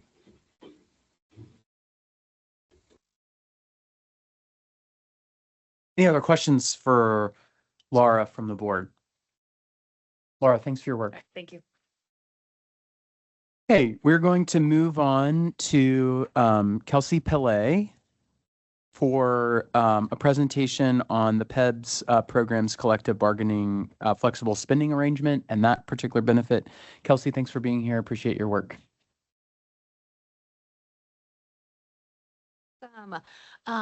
Good morning, Chair Moran and members of the board. My name is Kelsey Pillay, and I'm the Senior Account Manager for the Flexible Spending Arrangement and also the Dependent Care Assistance Program. And here today to discuss the PEB Program Collective Bargaining Agreement, FSA. Right, next slide. Okay, so I will start off by recapping what the FSA benefit structure looks like, and we'll go through eligible expenses employees can use their FSA on, who the FSA benefit administrator is, and the maximum election amount that employees can elect. So the FSA is a tax saving benefit where FSA funds can be deducted from employees' paychecks before taxes to reduce taxable income. Common eligible expenses include healthcare costs like deductibles, co-pays, co-insurance, prescription drugs, first aid supplies, sunscreen, vision hardware, and dental services as well. The FSA benefit is administered by Navia Benefit Solutions, and the annual maximum election employees can choose is $3,400 for the plan year 2026. So they'll have to choose an election amount between $120 as the minimum and $3,400 as the maximum.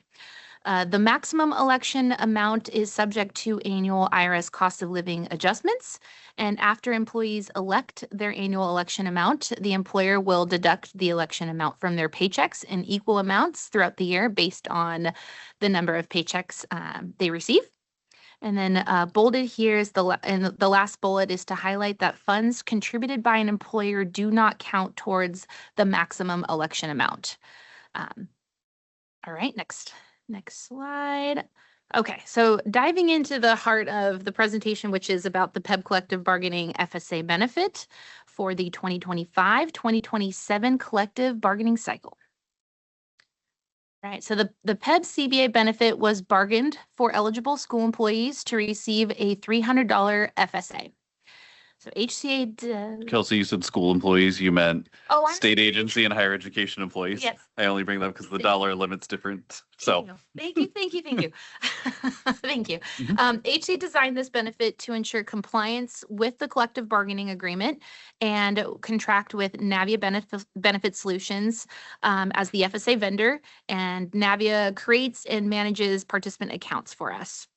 So we work side by side with PEB organizations and PEB labor unions to communicate about the PEB CBA benefit. Sorry. And a couple of key points to highlight here as well. Participants receiving the CBA FSA benefit, they do not need to actively enroll in an FSA to receive the $300 FSA, and the $300 FSA will not be deducted from their paycheck. So we're in the 7th year of this this addition into the benefit for the PEB program. We actually just launched it for SEB 2 months ago, the last bargaining cycle in summer of 2024. The way I say it is the SEB program was like, hey, got a nice little benefit over there in the PEB agreement. Can we get something like that? And I thought it was helpful to provide some context of like, where did this benefit even come from? Originally, there was an idea to try to find a way to help offset and provide assistance to lower wage workers. And in the context of the collective bargaining agreement, it was like, oh, here's a way with the represented population to maybe have a state investment in this direction. And so that was originally under the Inslee administration, and that was the first set of that bargaining. I guess that would have been back in 2018 that we were bargaining at. That seems insane to me. That was that long ago. And then this last bargaining cycle, the dollar amount was increased. There is a cap that I want to highlight on this type of benefit structure. An employer can only contribute up to $500 before it becomes a group health plan, which then has a lot more regulatory aspects to it. So this isn't something where there's the sky's the limit on an employer contribution. We've had people in the past say, hey, if you wanted to find a creative way to maybe offset costs for fertility treatment, could you dump $10,000 into an FSA? No, because then it's a health plan. But this was a targeted way to be able to try to address lower wage workers and find ways to help kind of with their healthcare expenses. So that's really the genesis of this, and really glad that we're already 7 years into this. That I hadn't said it out loud until just now, and it's hard to believe, but just thought giving that context and that SEB liked what PEB was doing, and now SEB copied their homework somewhat. Okay, next slide. All right, so I'm going to break down the eligibility criteria for employees to receive the CBA FSA funds. So employees must be participating in PEB program benefits and a union belonging to the Healthcare Coalition. The rate of pay must be $68,004 or less on November 1st, 2025, and they must be in a full-time equivalent position. Also, in the following January, employees must be benefit eligible, so they cannot waive their medical coverage except to be a dependent on another PEB non-CDHP medical plan, which is our consumer-directed health plan, and cannot be enrolled in a CDHP with a health savings account. So the reasoning behind that is per IRS rules, you cannot be enrolled in a health savings account and a flexible spending arrangement in the same plan year. Okay. Okay, so determining eligibility. So the Healthcare Authority and the Department of Retirement Systems work together to determine the eligible number of public employees who receive the benefit. So in late November or late fall of 2025, the Office of Financial Management, OFM, sent annual salary data for union represented PEB employees to HCA, and then HCA applied January 2026 enrollment information to determine which of these public employees met the additional criteria, such as enrolling in a non-high deductible health plan, they didn't waive their medical coverage, etc. And then HCA sent a final eligibility file to Navia Benefit Solutions in mid-January to make the $300 FSA contribution available for eligible public employees. Slide. So in this slide, I'll talk through how the eligible recipient will receive the $300 FSA in January. So Navia Benefit Solutions sent a welcome letter to the CBA FSA recipients that explained how to use the funds, why they're receiving this benefit, what to expect, when to expect the FSA debit card, what to look out for in the mail on that, and how to manage their account. So new recipients will get a debit card that they can use to spend their FSA funds on eligible healthcare expenses right away. If a recipient already had an FSA account and an active debit card, they just received that welcome letter and not a new debit card, since those are automatically, a new debit card is automatically sent to members at no cost after 3 years. Participants are able to use Navia's website to manage their FSA benefits and can submit claims for reimbursement there as well. And as I mentioned before, but just want to reiterate, eligible CBA FSA recipients are not required to actively enroll in the FSA to receive this $300. But if the recipient did actively enroll in the FSA during the annual open enrollment time period for 2026, that $300 contribution was added to their existing account. So if somebody elected the maximum FSA election of $3,400 during open enrollment, the $300 was added on top of that. And in January, as of January 1st, 2026, they'll have $3,700 to use in their FSA funds. I'm sure the board can appreciate the trickiness of where the state is essentially opening accounts on behalf of individuals who haven't made an affirmative election. And then Navia, a company that doesn't say state of Washington on it, are sending them a debit card. And so there's some inherent challenges trying to get people to realize that this is a real benefit, that it is something that was bargained for them, and that this isn't a scam. But good news, that's why there's this two-tier communication, first of all, which is like, expect a letter. You're going to get a card. Here's what that card looks like. This is what this is all about. Identifies that it was collectively bargained, kind of encourages people to reach out to their union to kind of validate the understanding, and then the card follows up. Hopefully increasing the odds that they don't think that that card is fake, that they think it is something real. But good news, if it's thrown away or they think it's a scam and then later they learn that it was a real thing, they can get another replacement card for free. So, we are in year 7 of this. And so we're hoping that a lot of the population is aware of it, but there are new hires that happen every year. And so it's a constant struggle to think about how do we make sure that people realize this isn't a scam. But Kelsey's going to go over some other decisions that have been made to try to increase the longevity of someone understanding and figuring out that this benefit is real in a few slides. Great segue. So next slide. This slide depicts what the PEB Navia benefits debit card looks like. So new FSA participants and existing participants with an expired debit card are issued this debit card here. And so for many PEB eligible recipients, especially those who do not already enroll during the annual open enrollment period, it might look unfamiliar, like Dave was saying, but we've heard a lot of positive feedback from members. We've added a few things to this card, the HCA icon at the top and PEB program at the top as well. So if they open this up, they know, oh, PEB program, I'm part of that. I can make that distinction. And so that was a great addition to the debit card.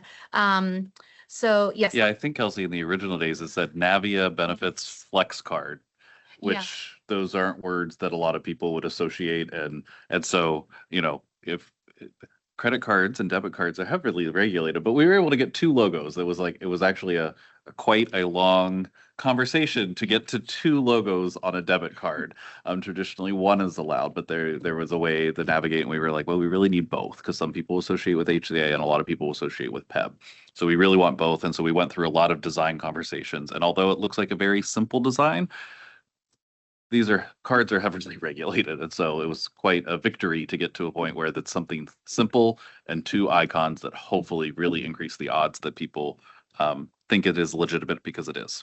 Yes. And then one thing to add about the debit card is it's a great way to pay for eligible out-of-pocket expenses, not just for the recipients themselves, but their spouse or their dependents. They can use it right at the point of sale at retailers, and your spouse or your dependent doesn't necessarily have to be on your medical plan for you to use it on them as well. So a lot of great things coming out of the debit card. The other thing I add about the debit card is you don't have to know what is FSA eligible or not. The merchant codes behind products that we purchase have designations that are about what is FSA eligible. And so if you're unsure, you can swipe your card as an initial transaction, and anything that's eligible will be deducted, and then it will give you the remaining subtotal to pay. So you don't have to know. If you have any reason to think that something's FSA eligible, you might as well try it and swipe it and see if it goes through the merchant codes. And if it doesn't, then it doesn't. And if it does, it does. But those merchant codes distinguish between Doritos are not a FSA eligible expense, but Band-Aids are. Receipts. Yep. And always keep your receipts is another, just in case. Yep. Personally, that was a huge win to find out that had that availability, and it's amazing. Yeah. It's really good. Next slide, please. So, okay, we'll go over the FSA plan design, which is carryover. And so carryover allows unspent funds to be carried over and made available for use in the next plan year. The carryover limit has increased for 2026. That amount is $680. And as you can see, it's increased by $20 each year. And the IRS sets the new carryover limit for the next plan year in the fall prior. So there's a couple of criteria to meet for participants to meet in order to get carryover funds. Participants must be enrolled in either the limited purpose FSA or the FSA for the following year, or have, have at least $120 left in their account on December 31st. So next to that first bullet there in parentheses, it says CBA FSA eligibility counts as an enrollment. So that means if there is a PEB CBA FSA recipient that continues to be eligible for the CBA FSA funds, but never actively enroll on their own during annual open enrollment, their FSA funds will continue to roll over up to the carryover maximum amount each year. Any funds below that 120 minimum, if they do not re-enroll, or above that $680 max, carryover max, regardless of their enrollment status, will be retained by the HCA due to IRS rules. Okay. Next slide. So this table shows the amount of years that that the PEB CBFSA benefit has been awarded to eligible recipients. Starting in 2020, there were 18,560 eligible recipients. That started to decrease by 1 or 2,000 or so until 2023. And then you can see there was a significant jump in the number of eligible recipients. And that's because the salary threshold increased from, at that time, $50,000 to $60,000 that they had to meet on November 1st of 2023. So that next plan year in 2024, the recipients increased from 11,092 in 2023 to 19,111 in 2024. We saw the same thing again as the salary threshold increased from $60,000 to $68,004 on November 1st, 2025. So the number of eligible recipients increased from 16,906 to 22,496 eligible recipients that received it for this year. So the salary threshold, you're talking about the minimum salary that they have to meet in order to be eligible for this. Is that what they're saying there? So they have to make, it's a max. a maximum. It's a maximum. Yeah. Okay, So, good. Because I was getting very worried about why maximum not or less. Right. Yeah. Okay, perfect. Next slide. So this table here depicts kind of how we track utilization for the benefit year after year. So that first row, the total CBA FSA fund eligible recipients represents the final number of recipients after both HCA and OFM have scrubbed the data. It's the number literally on the previous slide.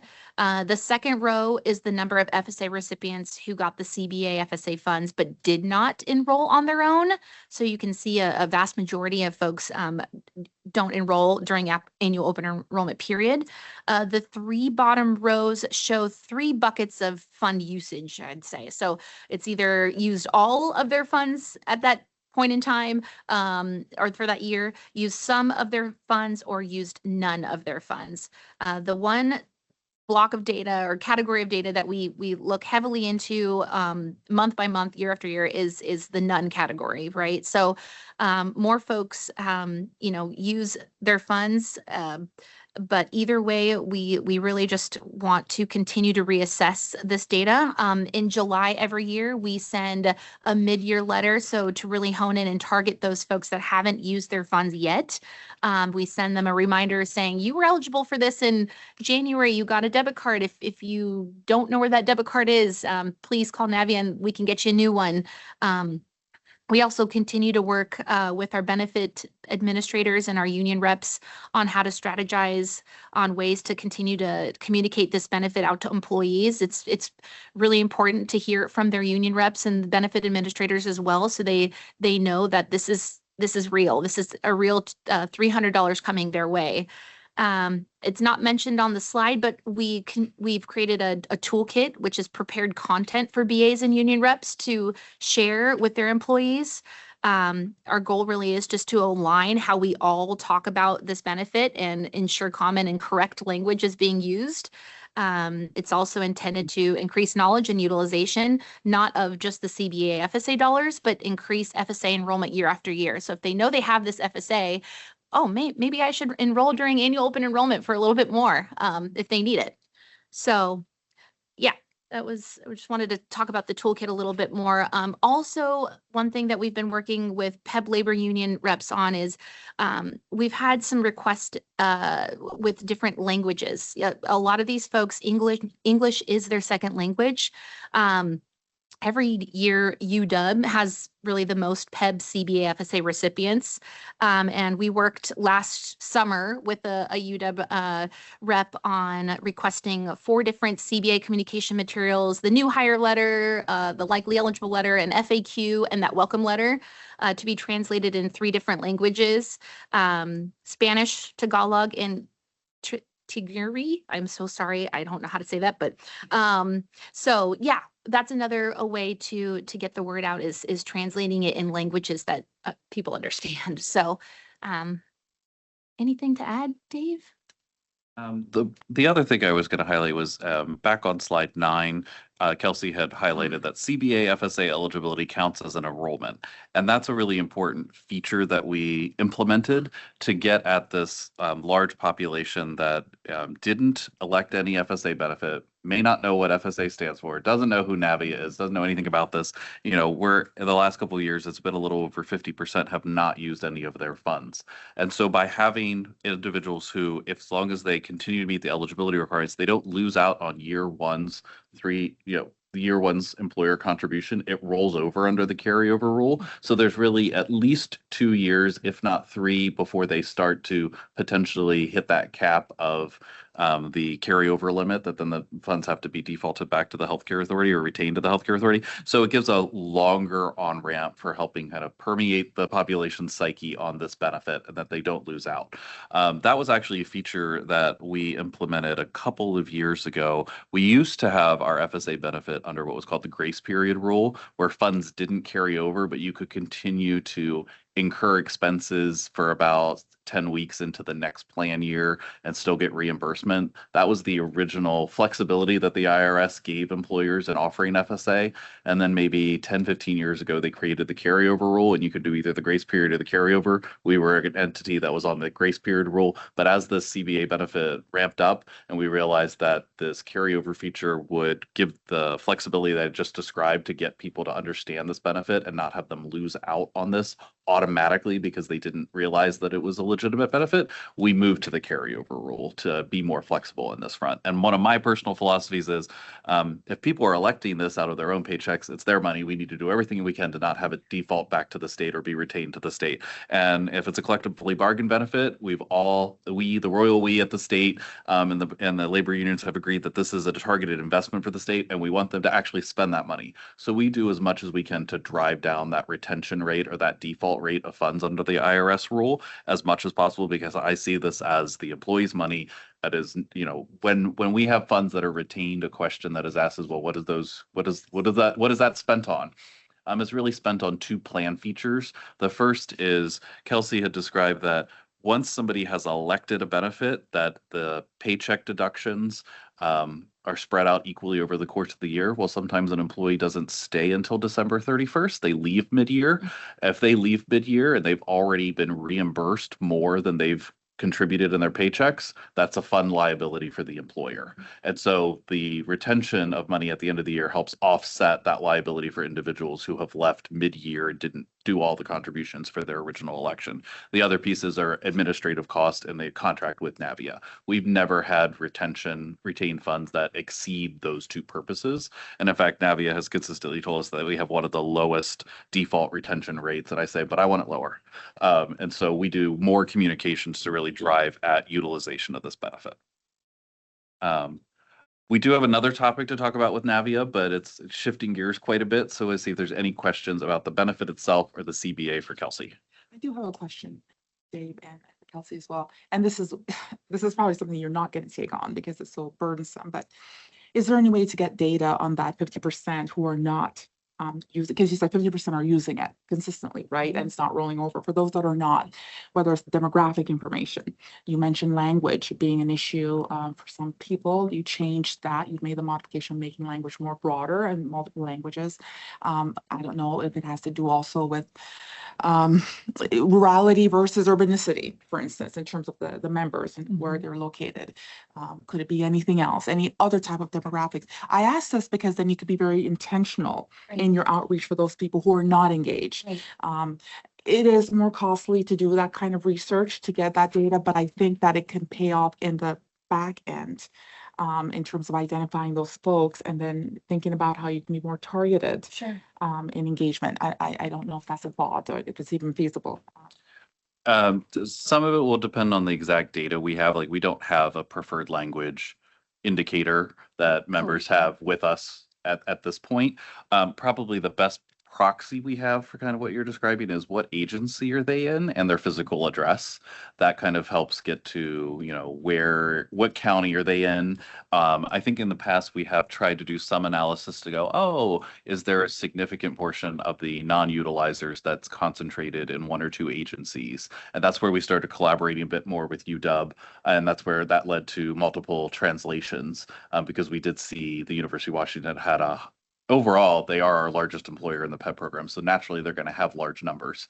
But then they also did have a fair amount of the non-utilizers. And so that has led to some of those collaborations. So we've done a little bit of that, but that's really the tip of the iceberg of what you're describing. We do have in the works, eventually in the IT pipeline, and as a result of legislation that exempts our enrollment data from public records disclosure at this point, we have in the pipeline to be able to ask and get information about preferred language usage and ethnicity and race. Eventually, we're not there yet. Still framing out parts of that in the system. And now the other IT work that Gene's going to talk through is kind of leapfrog in front of that. But there is this eye towards eventually being able to get to do some more analysis like you're describing, Sharon, for this benefit and other benefits.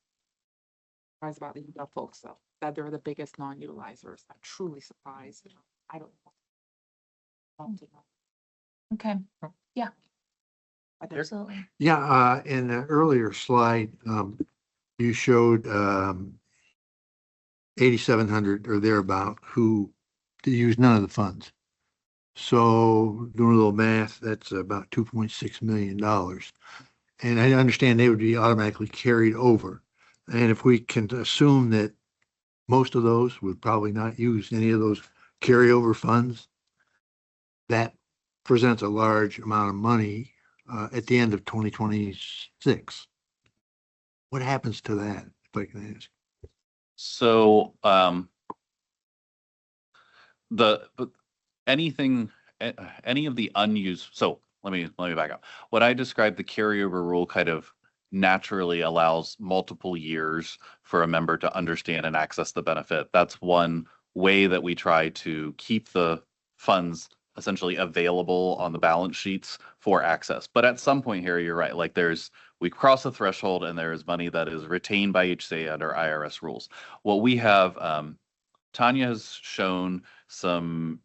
shown some slides to the board that describe the various administrative accounts that we have at the agency. And one of those columns is specific funds around FSA and DCAP, and they're kind of segmented out into their own accounting system.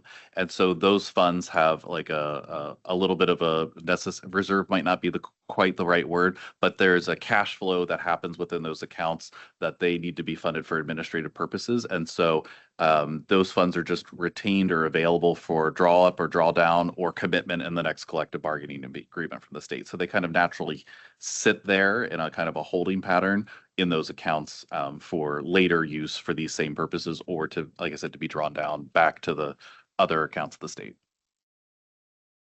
Yeah, that's great. So those funds in that account can't be used for other. Correct. They are segmented out. Yeah, it's not part of what we could trade off, with it. Correct. They're not part of they are a segmented account that is dedicated for this purpose and have limited uses that are around specifically FSA and DCAP. They're not touchable by others. Now look back and see if Tanya thinks there's anything else I should say. Nope. I feel like Tanya's thinking she wants to come say something or refine what I've said. You're good, right? Okay. Yep. Conference from the back. Yes. Any other questions for Kelsey? Dave, do you want to pivot to the next topic? Yeah, so if there's no other questions on Kelsey about the current benefit, we're going to talk about another topic with FSA, which is Navia Benefit Solution, the administrator that we have contracted to do these services. Recently, beginning of last week, we began communicating about a breach that Navia had on personal data that they hold for their book of business. So last Monday, we began publishing communications about a security data breach that they had that they'd notified us about, and we started providing information to benefits administrators the next day. This data breach was across Navia's book of business. They have companies throughout the state, throughout the country, and they had about 2.7 million records. So that's like kind of like individual lines. Doesn't necessarily equate to people because there could be duplicate lines, but generally you can think of it as like 2.7 million records. And it was data that was accessed between December 22nd of last year through January 15th of this year. So about a 3-week period. Of those records, there were about 35,600 that were individuals served by programs at the Healthcare Authority. So that would be the PEB program, the SEB program, and then we also, as an agency, leveraged this contract for the COFA Islander population through Medicaid to be able to kind of preload debit cards to help offset some of their expenses. It's another program run by the state, and we leveraged the same contract. The bulk of those 35,600 individuals are PEB members. It's about 27,000 of the members are in the PEB program. And just to put that all into context, all of the data for HCA served individuals is around 1 to 1.5% of the total breach that Navia had. The bad actor was read-only access to information. There wasn't the ability to change or delete or manipulate the data. The type of information that was obtained was random accounts. There is not a specific rhyme or reason as to which part of the book of business was seen or not seen. And the fact that we are one of their largest employers, but yet have a small proportion of the records that were ultimately breached kind of epitomizes the randomness of it, of the bad actor and the database that they were able to access. The database that was accessed does go back 7 years, so it is a very historical database, and there are people who are part of the breached population that haven't been state employees for several years. And the type of information that was generally accessed was first and last name, social security number, except for COFA Islanders because that program didn't have social security numbers as part of its data, date of birth, physical address, and an internal Navia ID number. It also included, depending on what information an enrollee had added into their account, it could have included a phone number or an email, and then the beginning and end date of the benefits. It didn't include claims data, and it didn't include bank account information. So for individuals who don't use the debit card, they have to sign up for either receiving a physical check to deposit. I don't think there's many that do that anymore, or electronic debit or electronic transfers into their bank account. So there was not bank account information or claims data that was accessed. Navia did correct the system vulnerability and changed its authentication controls. And then, of course, when these large breaches happen, they have external hires for analysis of their systems and legal counsel for the notification process. They are moving into their formal notification process tomorrow. Because this breach involves over 500 individuals, there'll be an HHS, federal HHS notification, notification to the Attorney General's office, a notification to the media. And then they are also, at that same time, they will be adding the information about it on their own website, and their impacted individual member communications begin tomorrow. Those will begin, like I said, they will start tomorrow, and they will flow also into next week. I believe we're scheduled to have our member part of the population that's impacted around midweek next week is roughly the target when those will get dropped in the mail. That will include free credit monitoring service for a year for individuals, and the letters that an individual receives will outline exactly what data elements for their account were accessed. So some people's might say 5 different elements, other people's might say 7 different elements, but it'll be tailored for the individual. Navia has also hired a vendor to assist callers with questions, and they'll have a kind of a call number that gets propped up tomorrow with their public notifications of the breach for members once they receive letters, and employers to also be able to reach out and ask individual questions for their circumstances.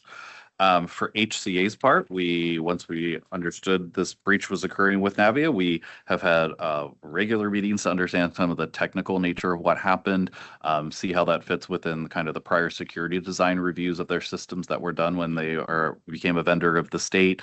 We know that they're making changes to their infrastructure, their security infrastructure, and so there will be another security review that is done after with WATEC. That's the central state agency that does technology oversight for the state. So we'll go through a security review with them after some things, after the dust has settled a little bit.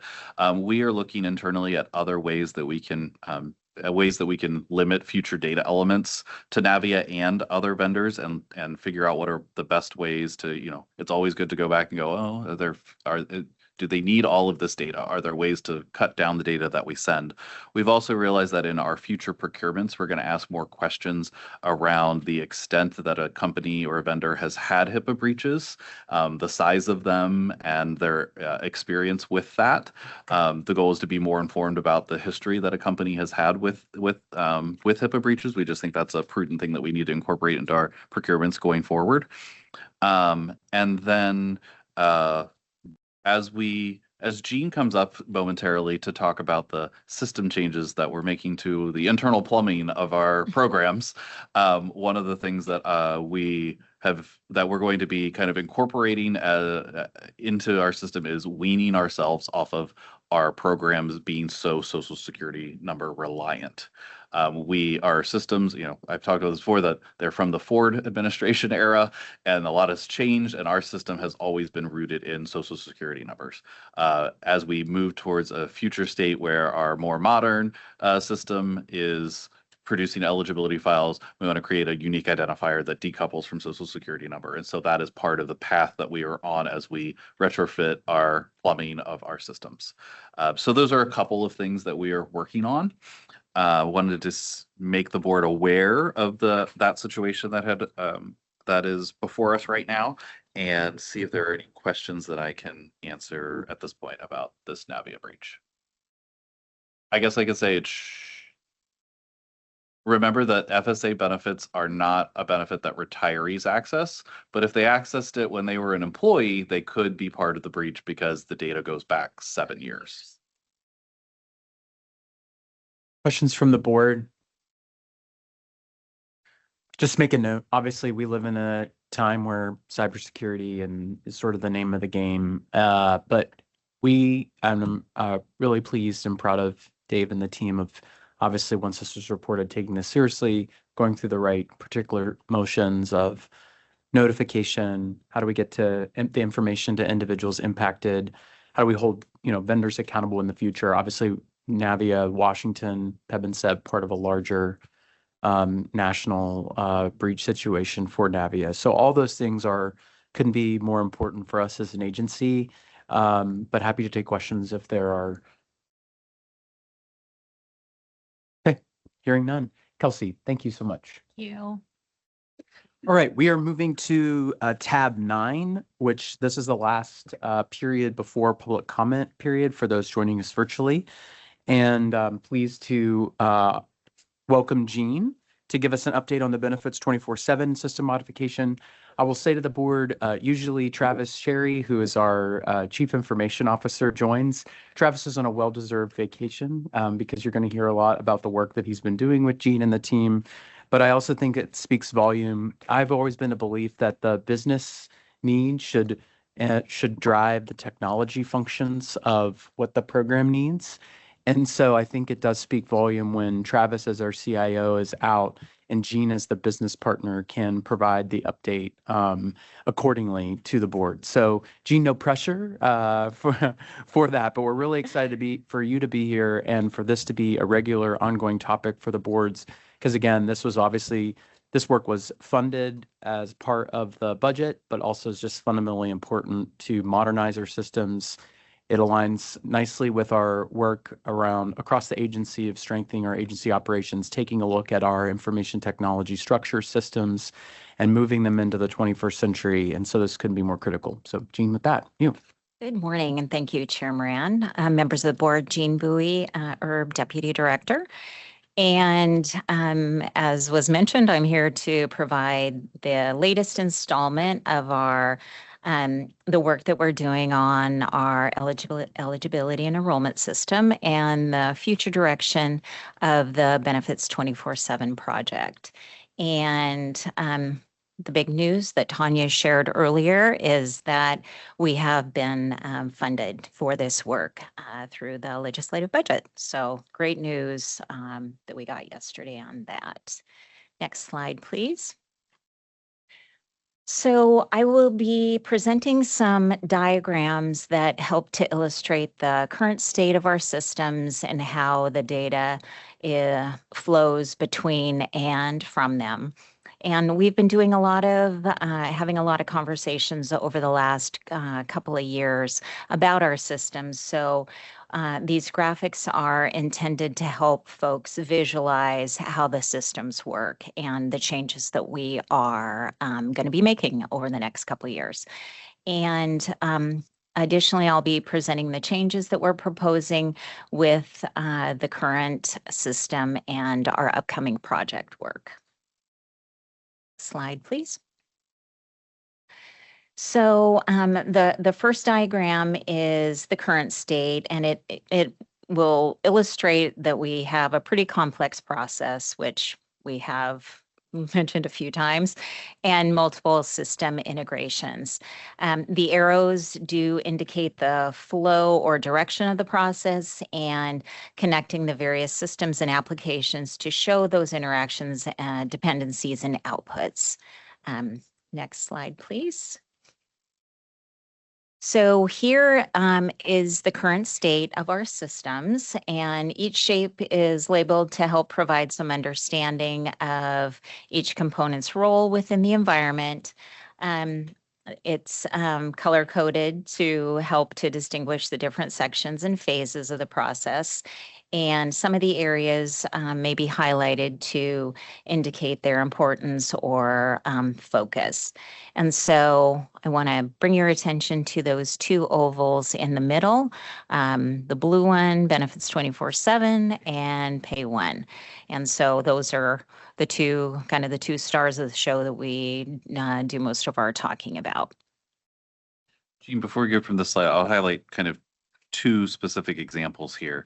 If you look in the upper right quadrant of the page, you see the carriers and you see two directional flows of eligibility and enrollment data. One coming from pay one and one coming from benefits 24/7. So that means, yeah, that just drawing the attention that we have different flows for our eligibility enrollment files based on the product that is being insured. So we have enrollment information that is coming out of benefits 24/7 going to MetLife and the standard, our carriers for life and LTD, whereas all of our medical, dental, and vision files are called 834 eligibility files, and those are flowing out of pay one. One of the end states, which is Tanya described the benefit, the decision package was rebranded as the benefits 24/7 eligibility file. I can't remember the last words of it. That is kind of the last sequence of information, is to get all of those files coming directly out of benefits 24/7. So that's kind of like the last end goal of this overall part of this project. The second piece to highlight is how currently some of our data does not flow, our eligibility data does not flow the same way in benefits 24/7 and pay one. And what I mean by that is if you look at the kind of the bottom part of the middle, you see eligibility and enrollment file systems and file transfers, HRMS, higher ed, UW, and WSU, and you see a flow into pay one of UW eligibility enrollment data. That's really highlighting that UW is the only entity where their eligibility and enrollment data does not currently go directly into benefits 24/7. So the vast majority of data for school employees and state employees and higher education starts in benefits 24/7. Our largest employer in PEB, UW, does not start in benefits 24/7. There is still a direct integration with pay one, and then we have data that flows backwards from pay one into benefits 24/7 to get some data there. That is another key feature that we need to clean up and get all the data flowing the same way, because we can't begin producing eligibility files for medical and dental plans out of benefits 24/7 if UW enrollment data isn't in benefits 24/7 directly. So those are kind of some of the train sequence steps that need to happen in order to be able to accomplish the ultimate goal of having all the eligibility files out of benefits 24/7. So there's just a couple of pieces, but Jean's going to go through more. Yes. And so, so in the next few slides, the aspects that I'm going to be talking about are the sync file, which is that flow between benefits 24/7 and pay one, the phenomenon with the how we get the data for UW and our larger employers. And could you go back to the previous? Thank you. And then the other piece that I'll be talking about is those eligibility files, also known as the 834 files that go to the carrier. So I'm going to be giving a little bit more information about those in the next few slides.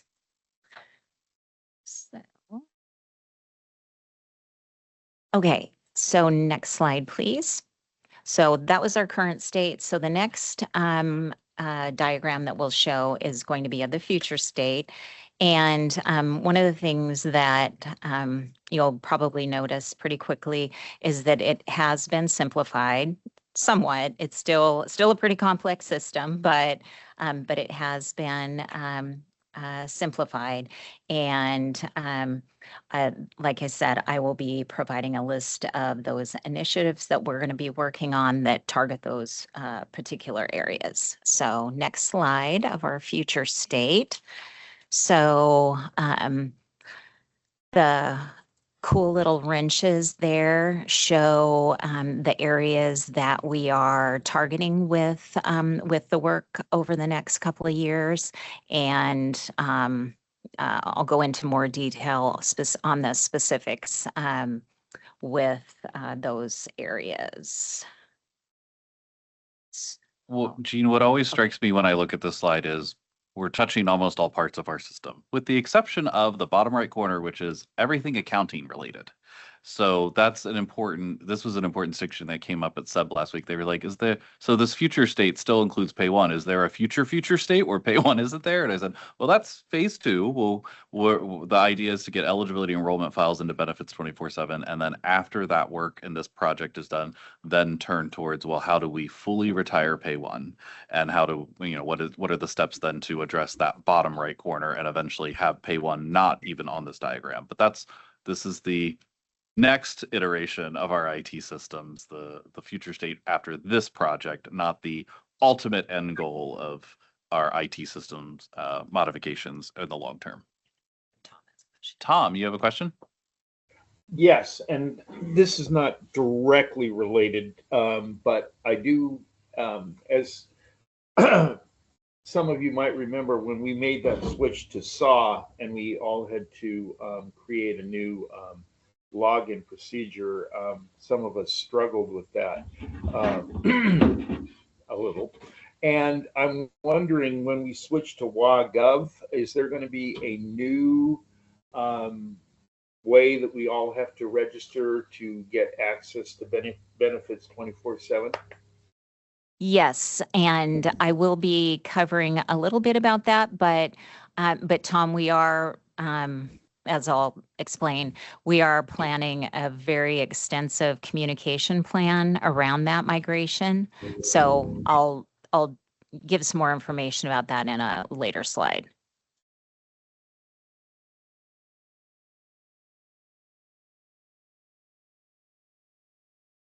Kurt. Thank you.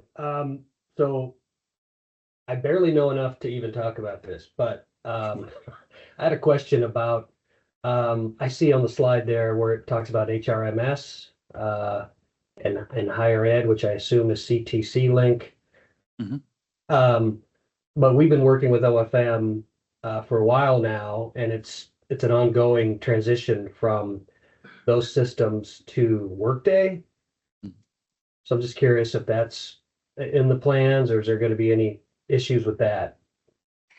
So that work is it is definitely in the plan. It's not going to be part of what I'm talking about specifically today, but our IT folks are on those work groups, and the agency is absolutely working on that initiative. Yeah, and Kurt, I think it's a good question. I'll just mention that I personally sit on the overall executive steering committee for the agency on the One Washington World work. And so as our IT team consider these particular changes, that's part of the broader scope of how this all sort of fits together like a jigsaw puzzle, and that particular transition as well to Workday from AFR's system, which is now, the state has a go live of sort of a year range period starting in 2027 to 2028, specifically for One Washington and that transition from AFRS to the migration into Workday. And so we have a dedicated team here at the agency that is assigned to that work. PEBB division, obviously, part and connected to that group. Great, thank you.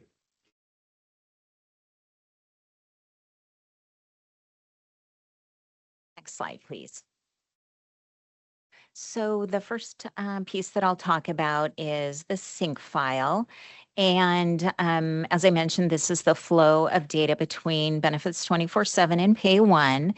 And our technical teams have been analyzing the errors in the file, and which is a top priority for stabilizing Benefits 24/7.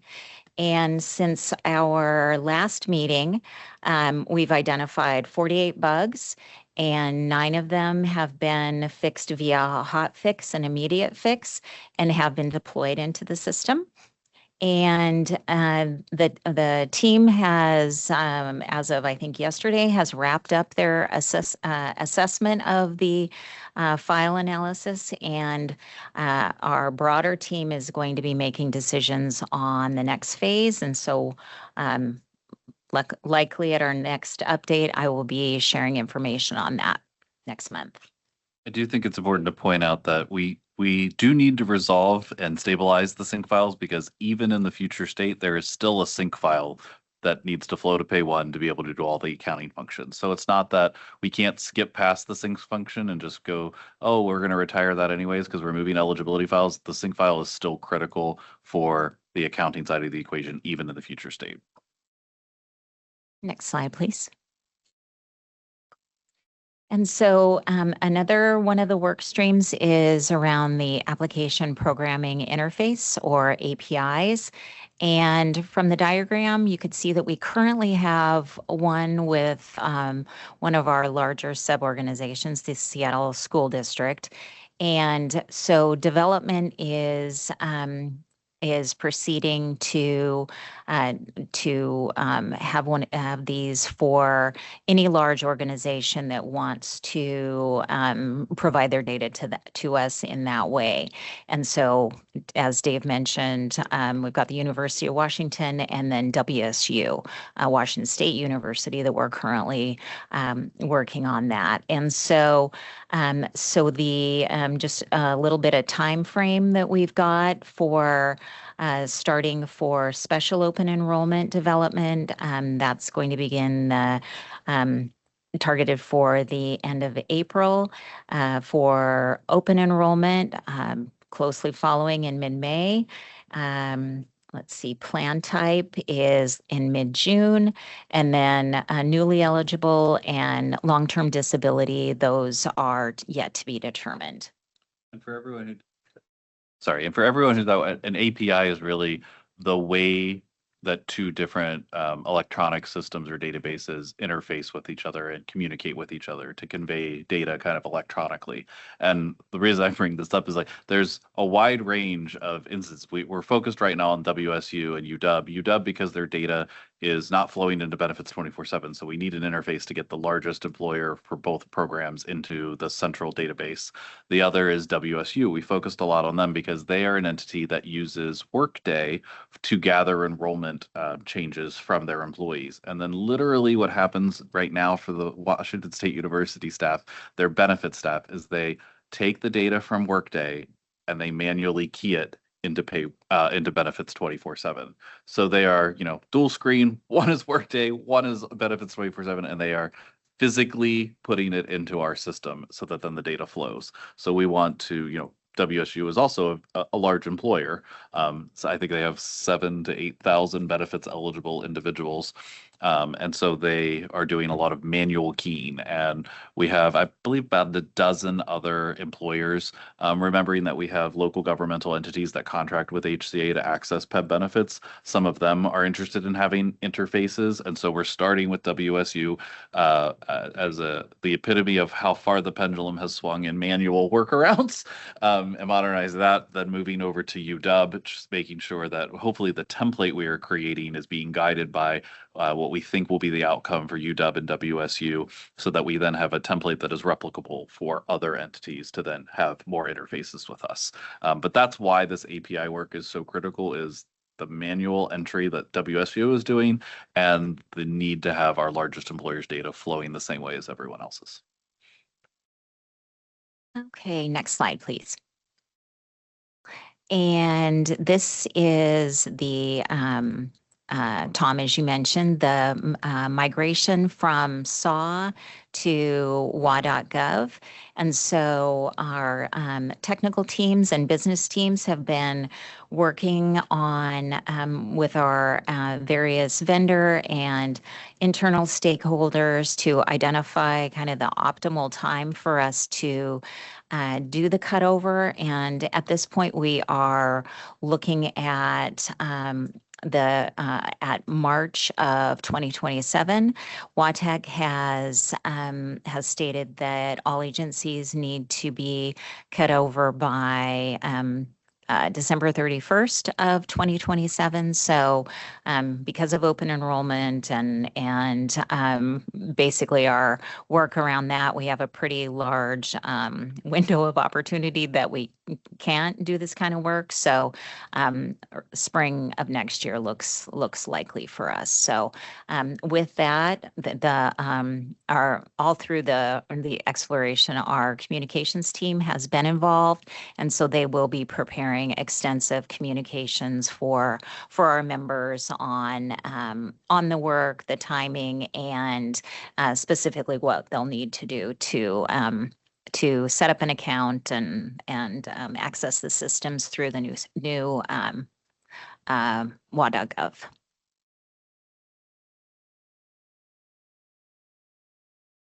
And then the last piece are the 834 carrier enrollment files. And as the diagram showed, those are currently produced from Pay 1.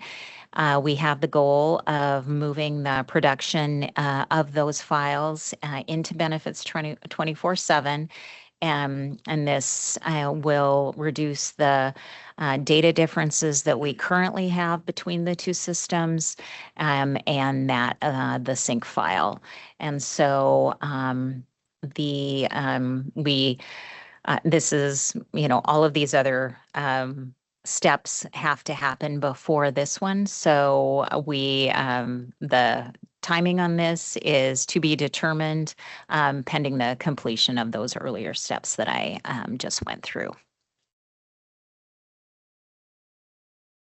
That is it for me. Any questions? Questions for Jean from the board?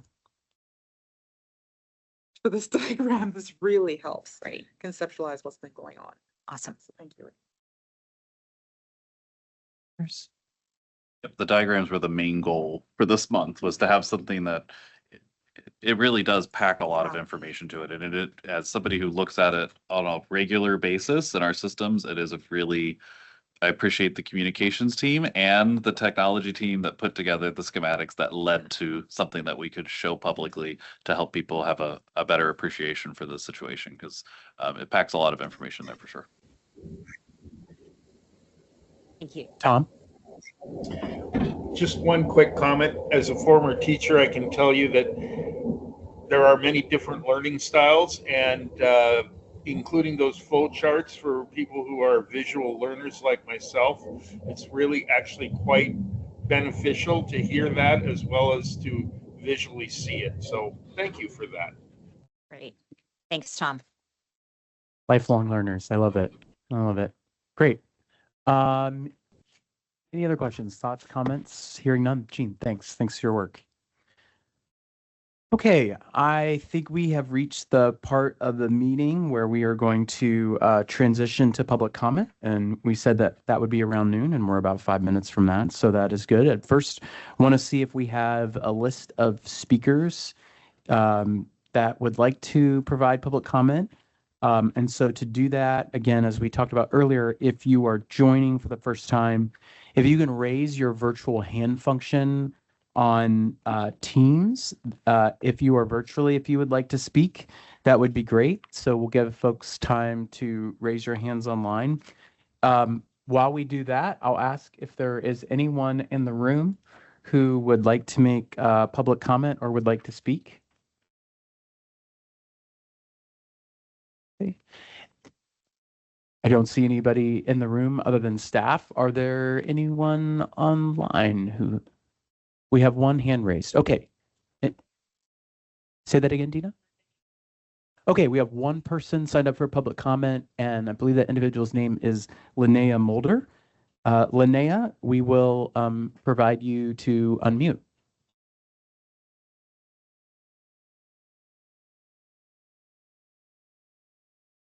You should be able to unmute Linnea and use your camera if you elect to do so.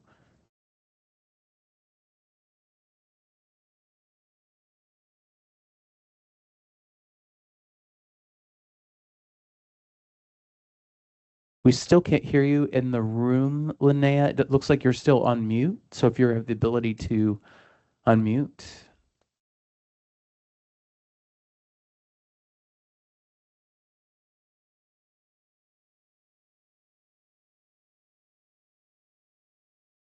Okay. Yay, there we Is go. that better? Successful. I Yes. really apologize. This is the first time I've used Teams. No worries. Please proceed. Okay. This is questions for Laura Ryan. First of all, thanks very much for doing the Medicare update. And I have two WISER related questions. One is, do you think there's a possibility of access issues for the 17 WISER procedures? For example, a provider or supplier might not have staffing to submit PAs or post-procedure reviews, so might be disinclined to do the procedures. They might not get reimbursed. And my second question, which is really not an HCA question, but one concern regarding WISER is the extra work of prior auths or post-service review is for original Medicare only. There's concern that this can be an attempt at privatization of original Medicare. Do you have any thoughts or concerns about that? And thanks for letting me ask the questions and your patience in finding the unmute on Teams. Thanks, Linnea. We'll have Laura kind of reflect on those, and she'll likely reach out to you to provide some insights, and we'll think about those questions. So appreciate your public comment. Thank you.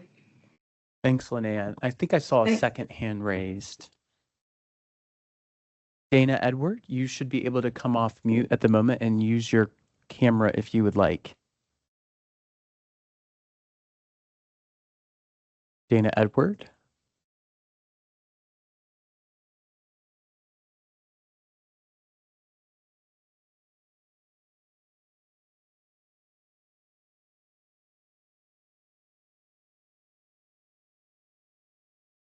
We still can hear you in the room, Dana. It looks like you are still on mute on Teams function.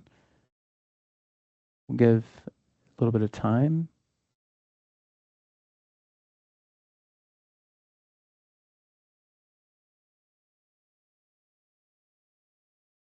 Sorry. Excellent. Now we can hear you. Dana, please proceed for your public comment. Thanks for being here.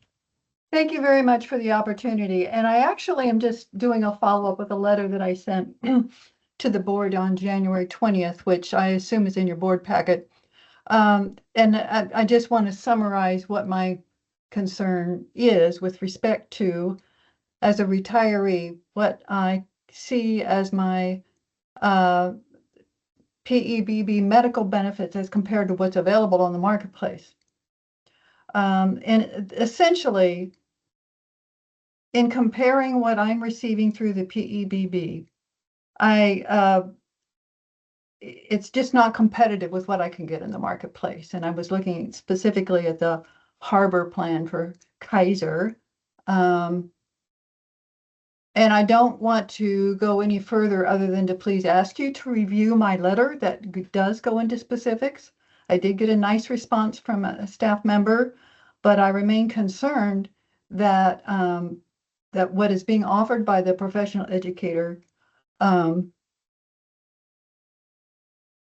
board is just not competitive, and I may very well have to leave the system. Thank you for the opportunity. Dana, this is Dave Eisman, the director of the program. Just wanted to assure you that the communications that we receive for board correspondence are provided to board members. So at least wanted to provide you that reassurance right now.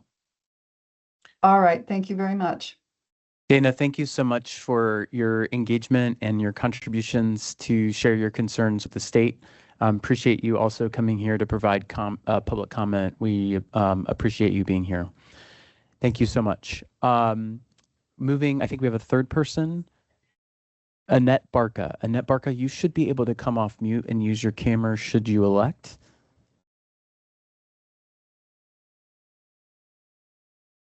Okay, thank you. I too am a retired educator, and I'm also a Sheba volunteer. And I'd like to make a couple comments. I live on Whidbey Island. And those of us who live here enjoy living here, but do have a challenge at times with access to pharmacies. Earlier, you mentioned that CVS is not a network. On the south part of Whidbey Island, that is the only pharmacy. And for many people, retired and otherwise, if CVS is out of network, and sometimes we have issues with availability of post office boxes to safely acquire medication via mail order. It means a 30 or 40 or even longer mile commute to Oak Harbor, where there are pharmacies. Whidbey Health does have some coverage, but not the nearly extensive availability of medications that the other pharmacies have as a part of the program. So I'd like to encourage you to, one, look at and seeing what you can do to get CVS into the network for people who live in particularly rural areas or other areas. And I know there's other areas of the state where CVS is the only pharmacy available as a result of the various consolidations and changes within the pharmacy network. Secondly, as a Sheba volunteer, I do want to say that while I know there are some issues in terms of people are concerned about comparing open market plans to the plans that are available with PEB, I have found working with literally thousands of clients over the 20 years I've been volunteering for Sheba that the plans that is available through PEBB are among the best ones that are available. And in many cases, they are the ones that have the best benefits for the dollars that are being spent. So I do want to thank you for making the plans available that you have and encourage you to continue the good work and helping us have the best care available, especially for the retirees who are on Medicare. Thank you. Annette, I wanted to provide just a little context. Not always able to engage on all aspects of public comment, but there is one piece of information I think is important for everyone, including the board, to be aware of. Part of why CVS is not in network for UMP has to do with the rebate structure for drugs that the plan benefits from. And when sometimes there are better rebates on certain drugs that are highly utilized within the plan, depending on who else is in network. So the plain talk way of saying what I just said is we get better rebates on certain drugs that help keep costs lower in UMP because CVS is excluded. And so there's a balance between the overall plan costs with having CVS in and out of network.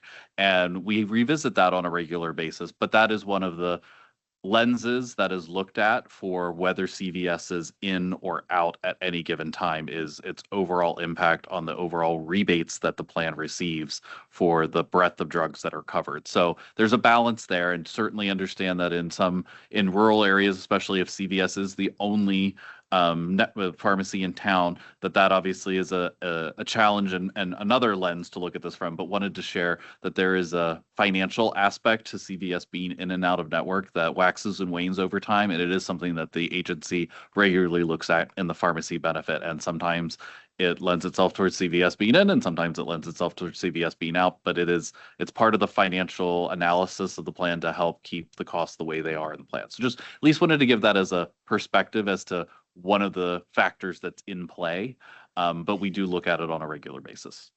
Well, I want to thank you for that. And I don't understand a whole lot of how your Part D plan works. I know that when I compare the various ones that are available on the open market, I often wonder how they do the math or how they come up with what they do.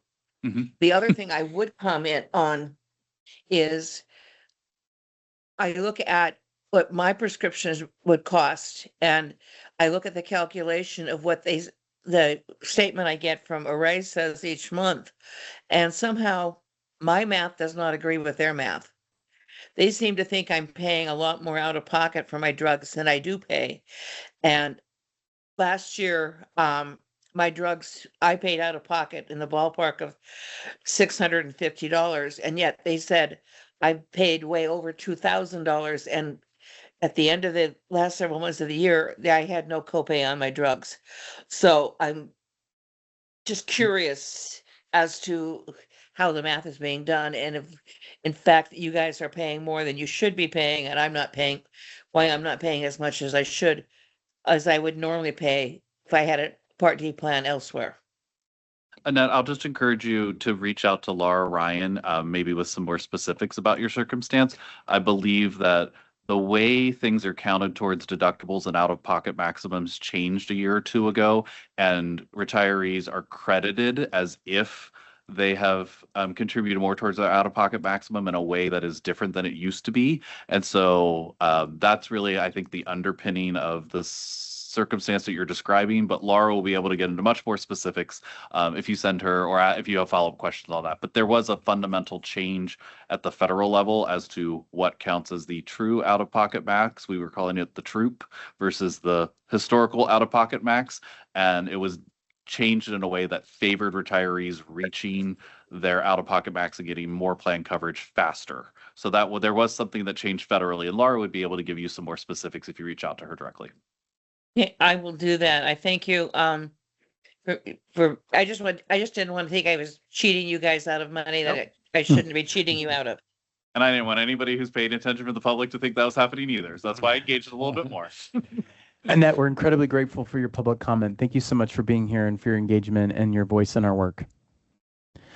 Tina, I think we have a fourth person who signed up. Fred Hansen, is that? Yancey, Fred Yancey. Fred, you should be able to come off mute and or use your camera if you elect. You can proceed with your public comment. Still have you on mute, Fred.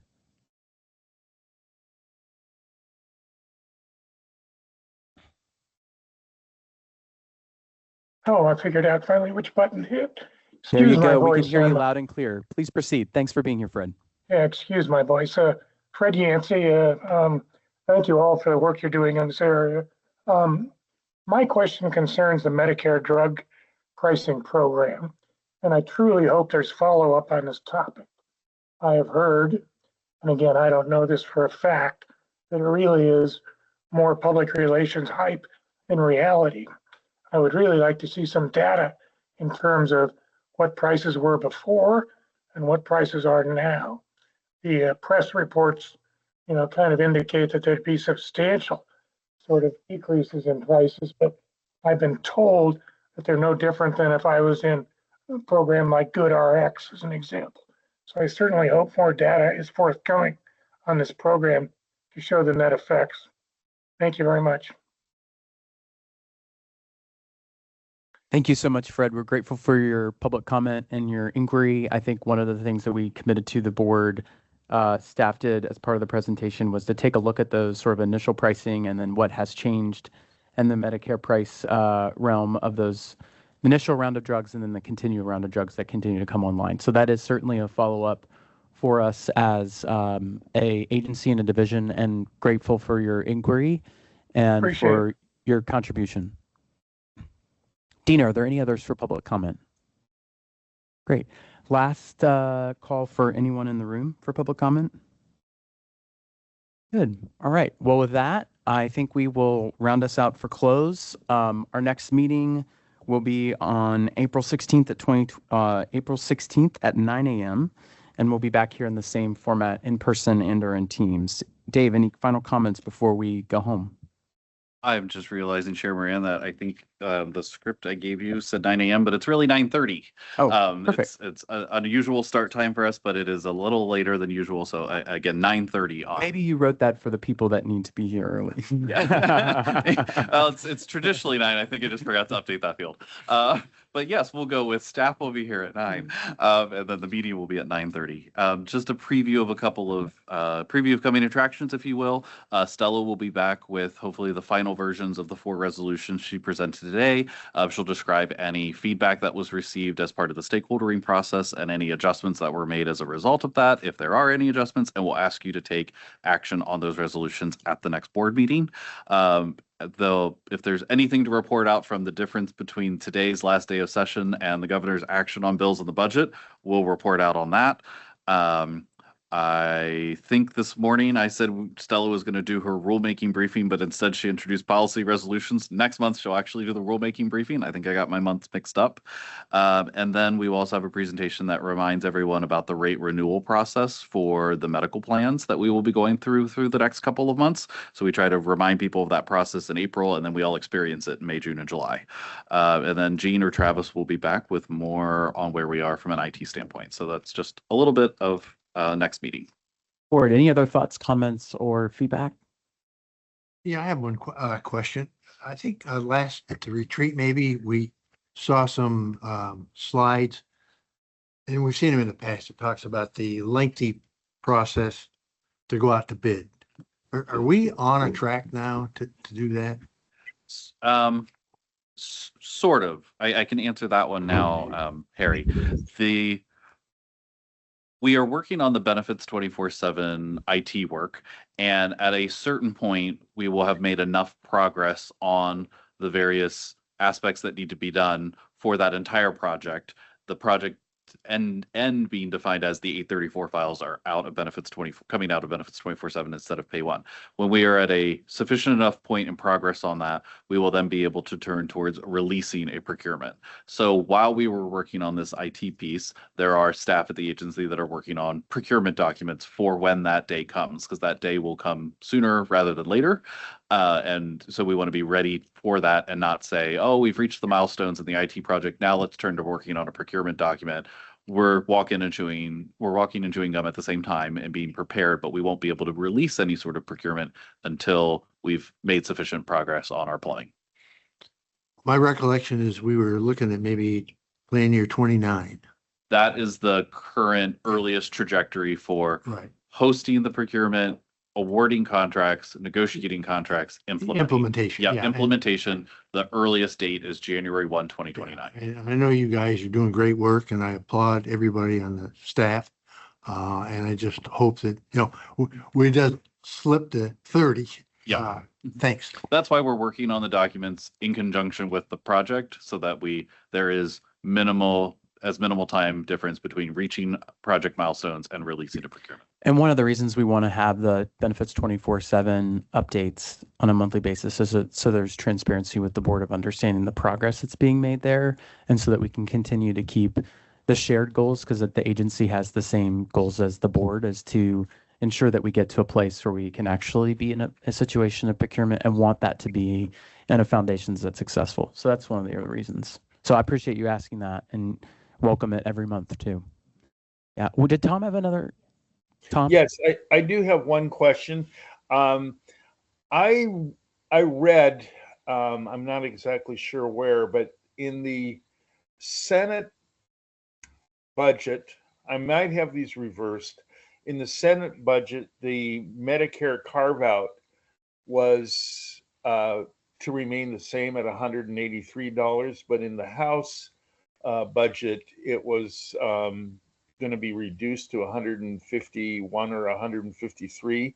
Have you heard any more about that? Do I have it reversed? But since this is the last day of the legislative session, I was wondering if they have made any decision.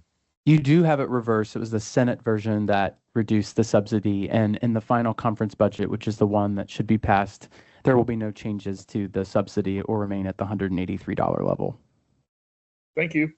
Yep. Great. Any other comments? Great. Meeting adjourned.